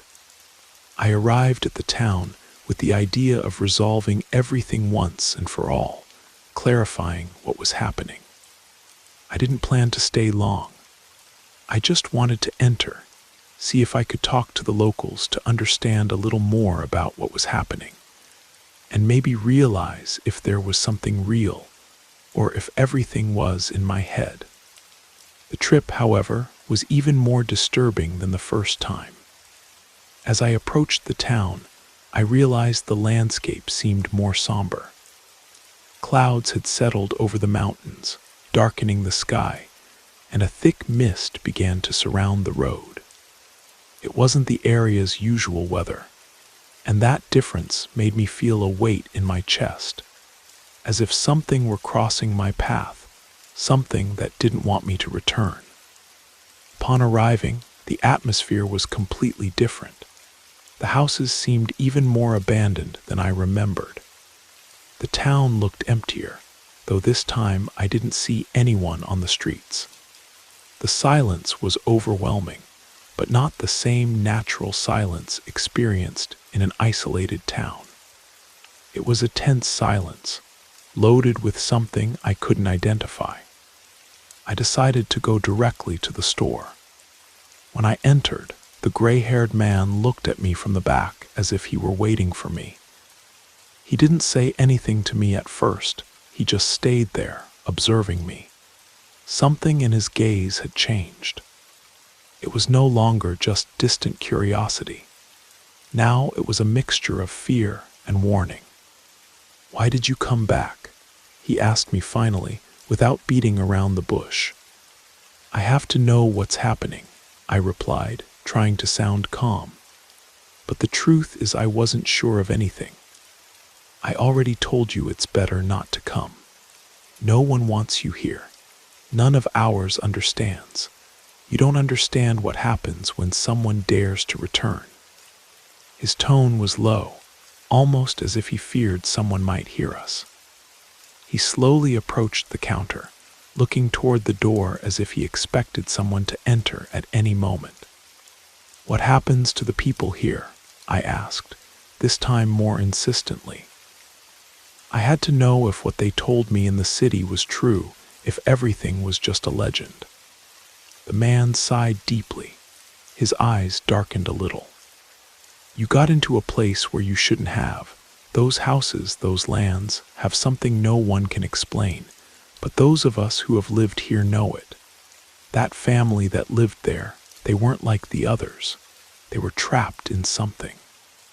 And now every time someone like you approaches, things start moving. The town's people become strange, as if something were controlling them.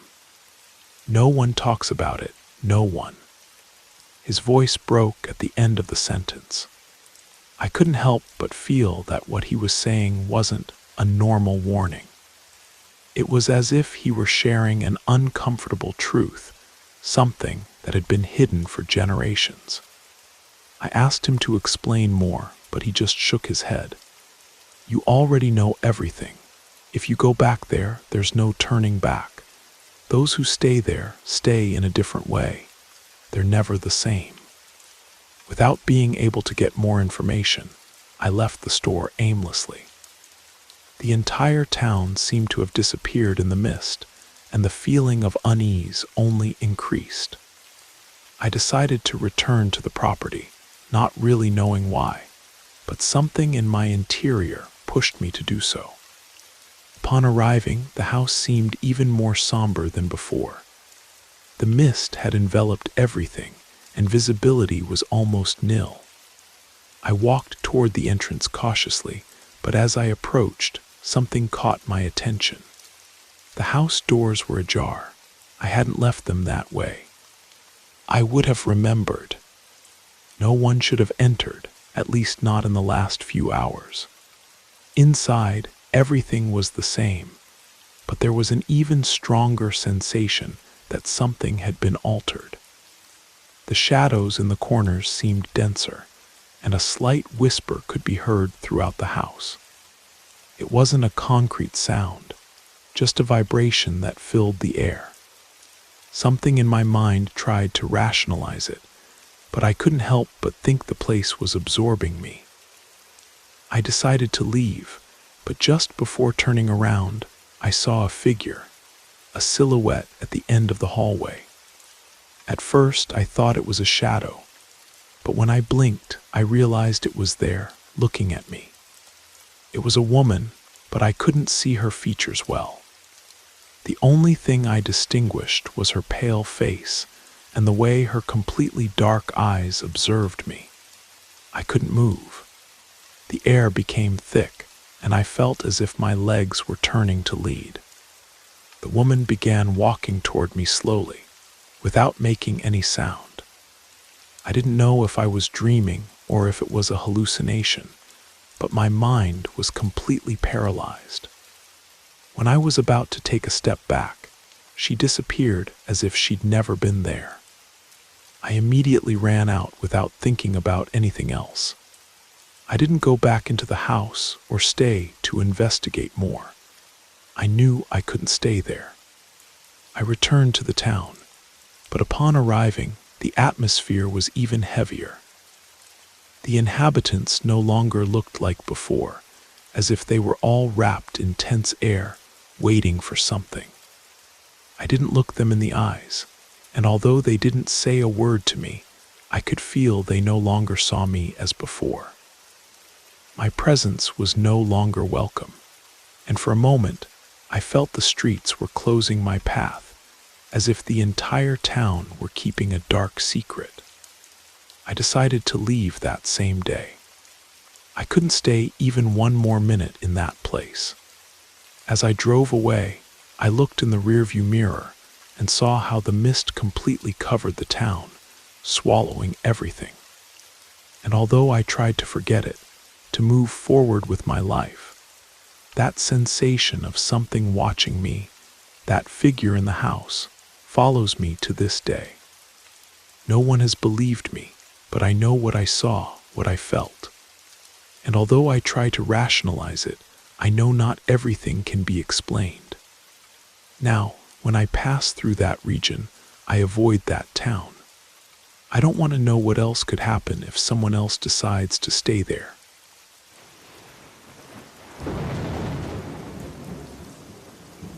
You made it to the end of the stories.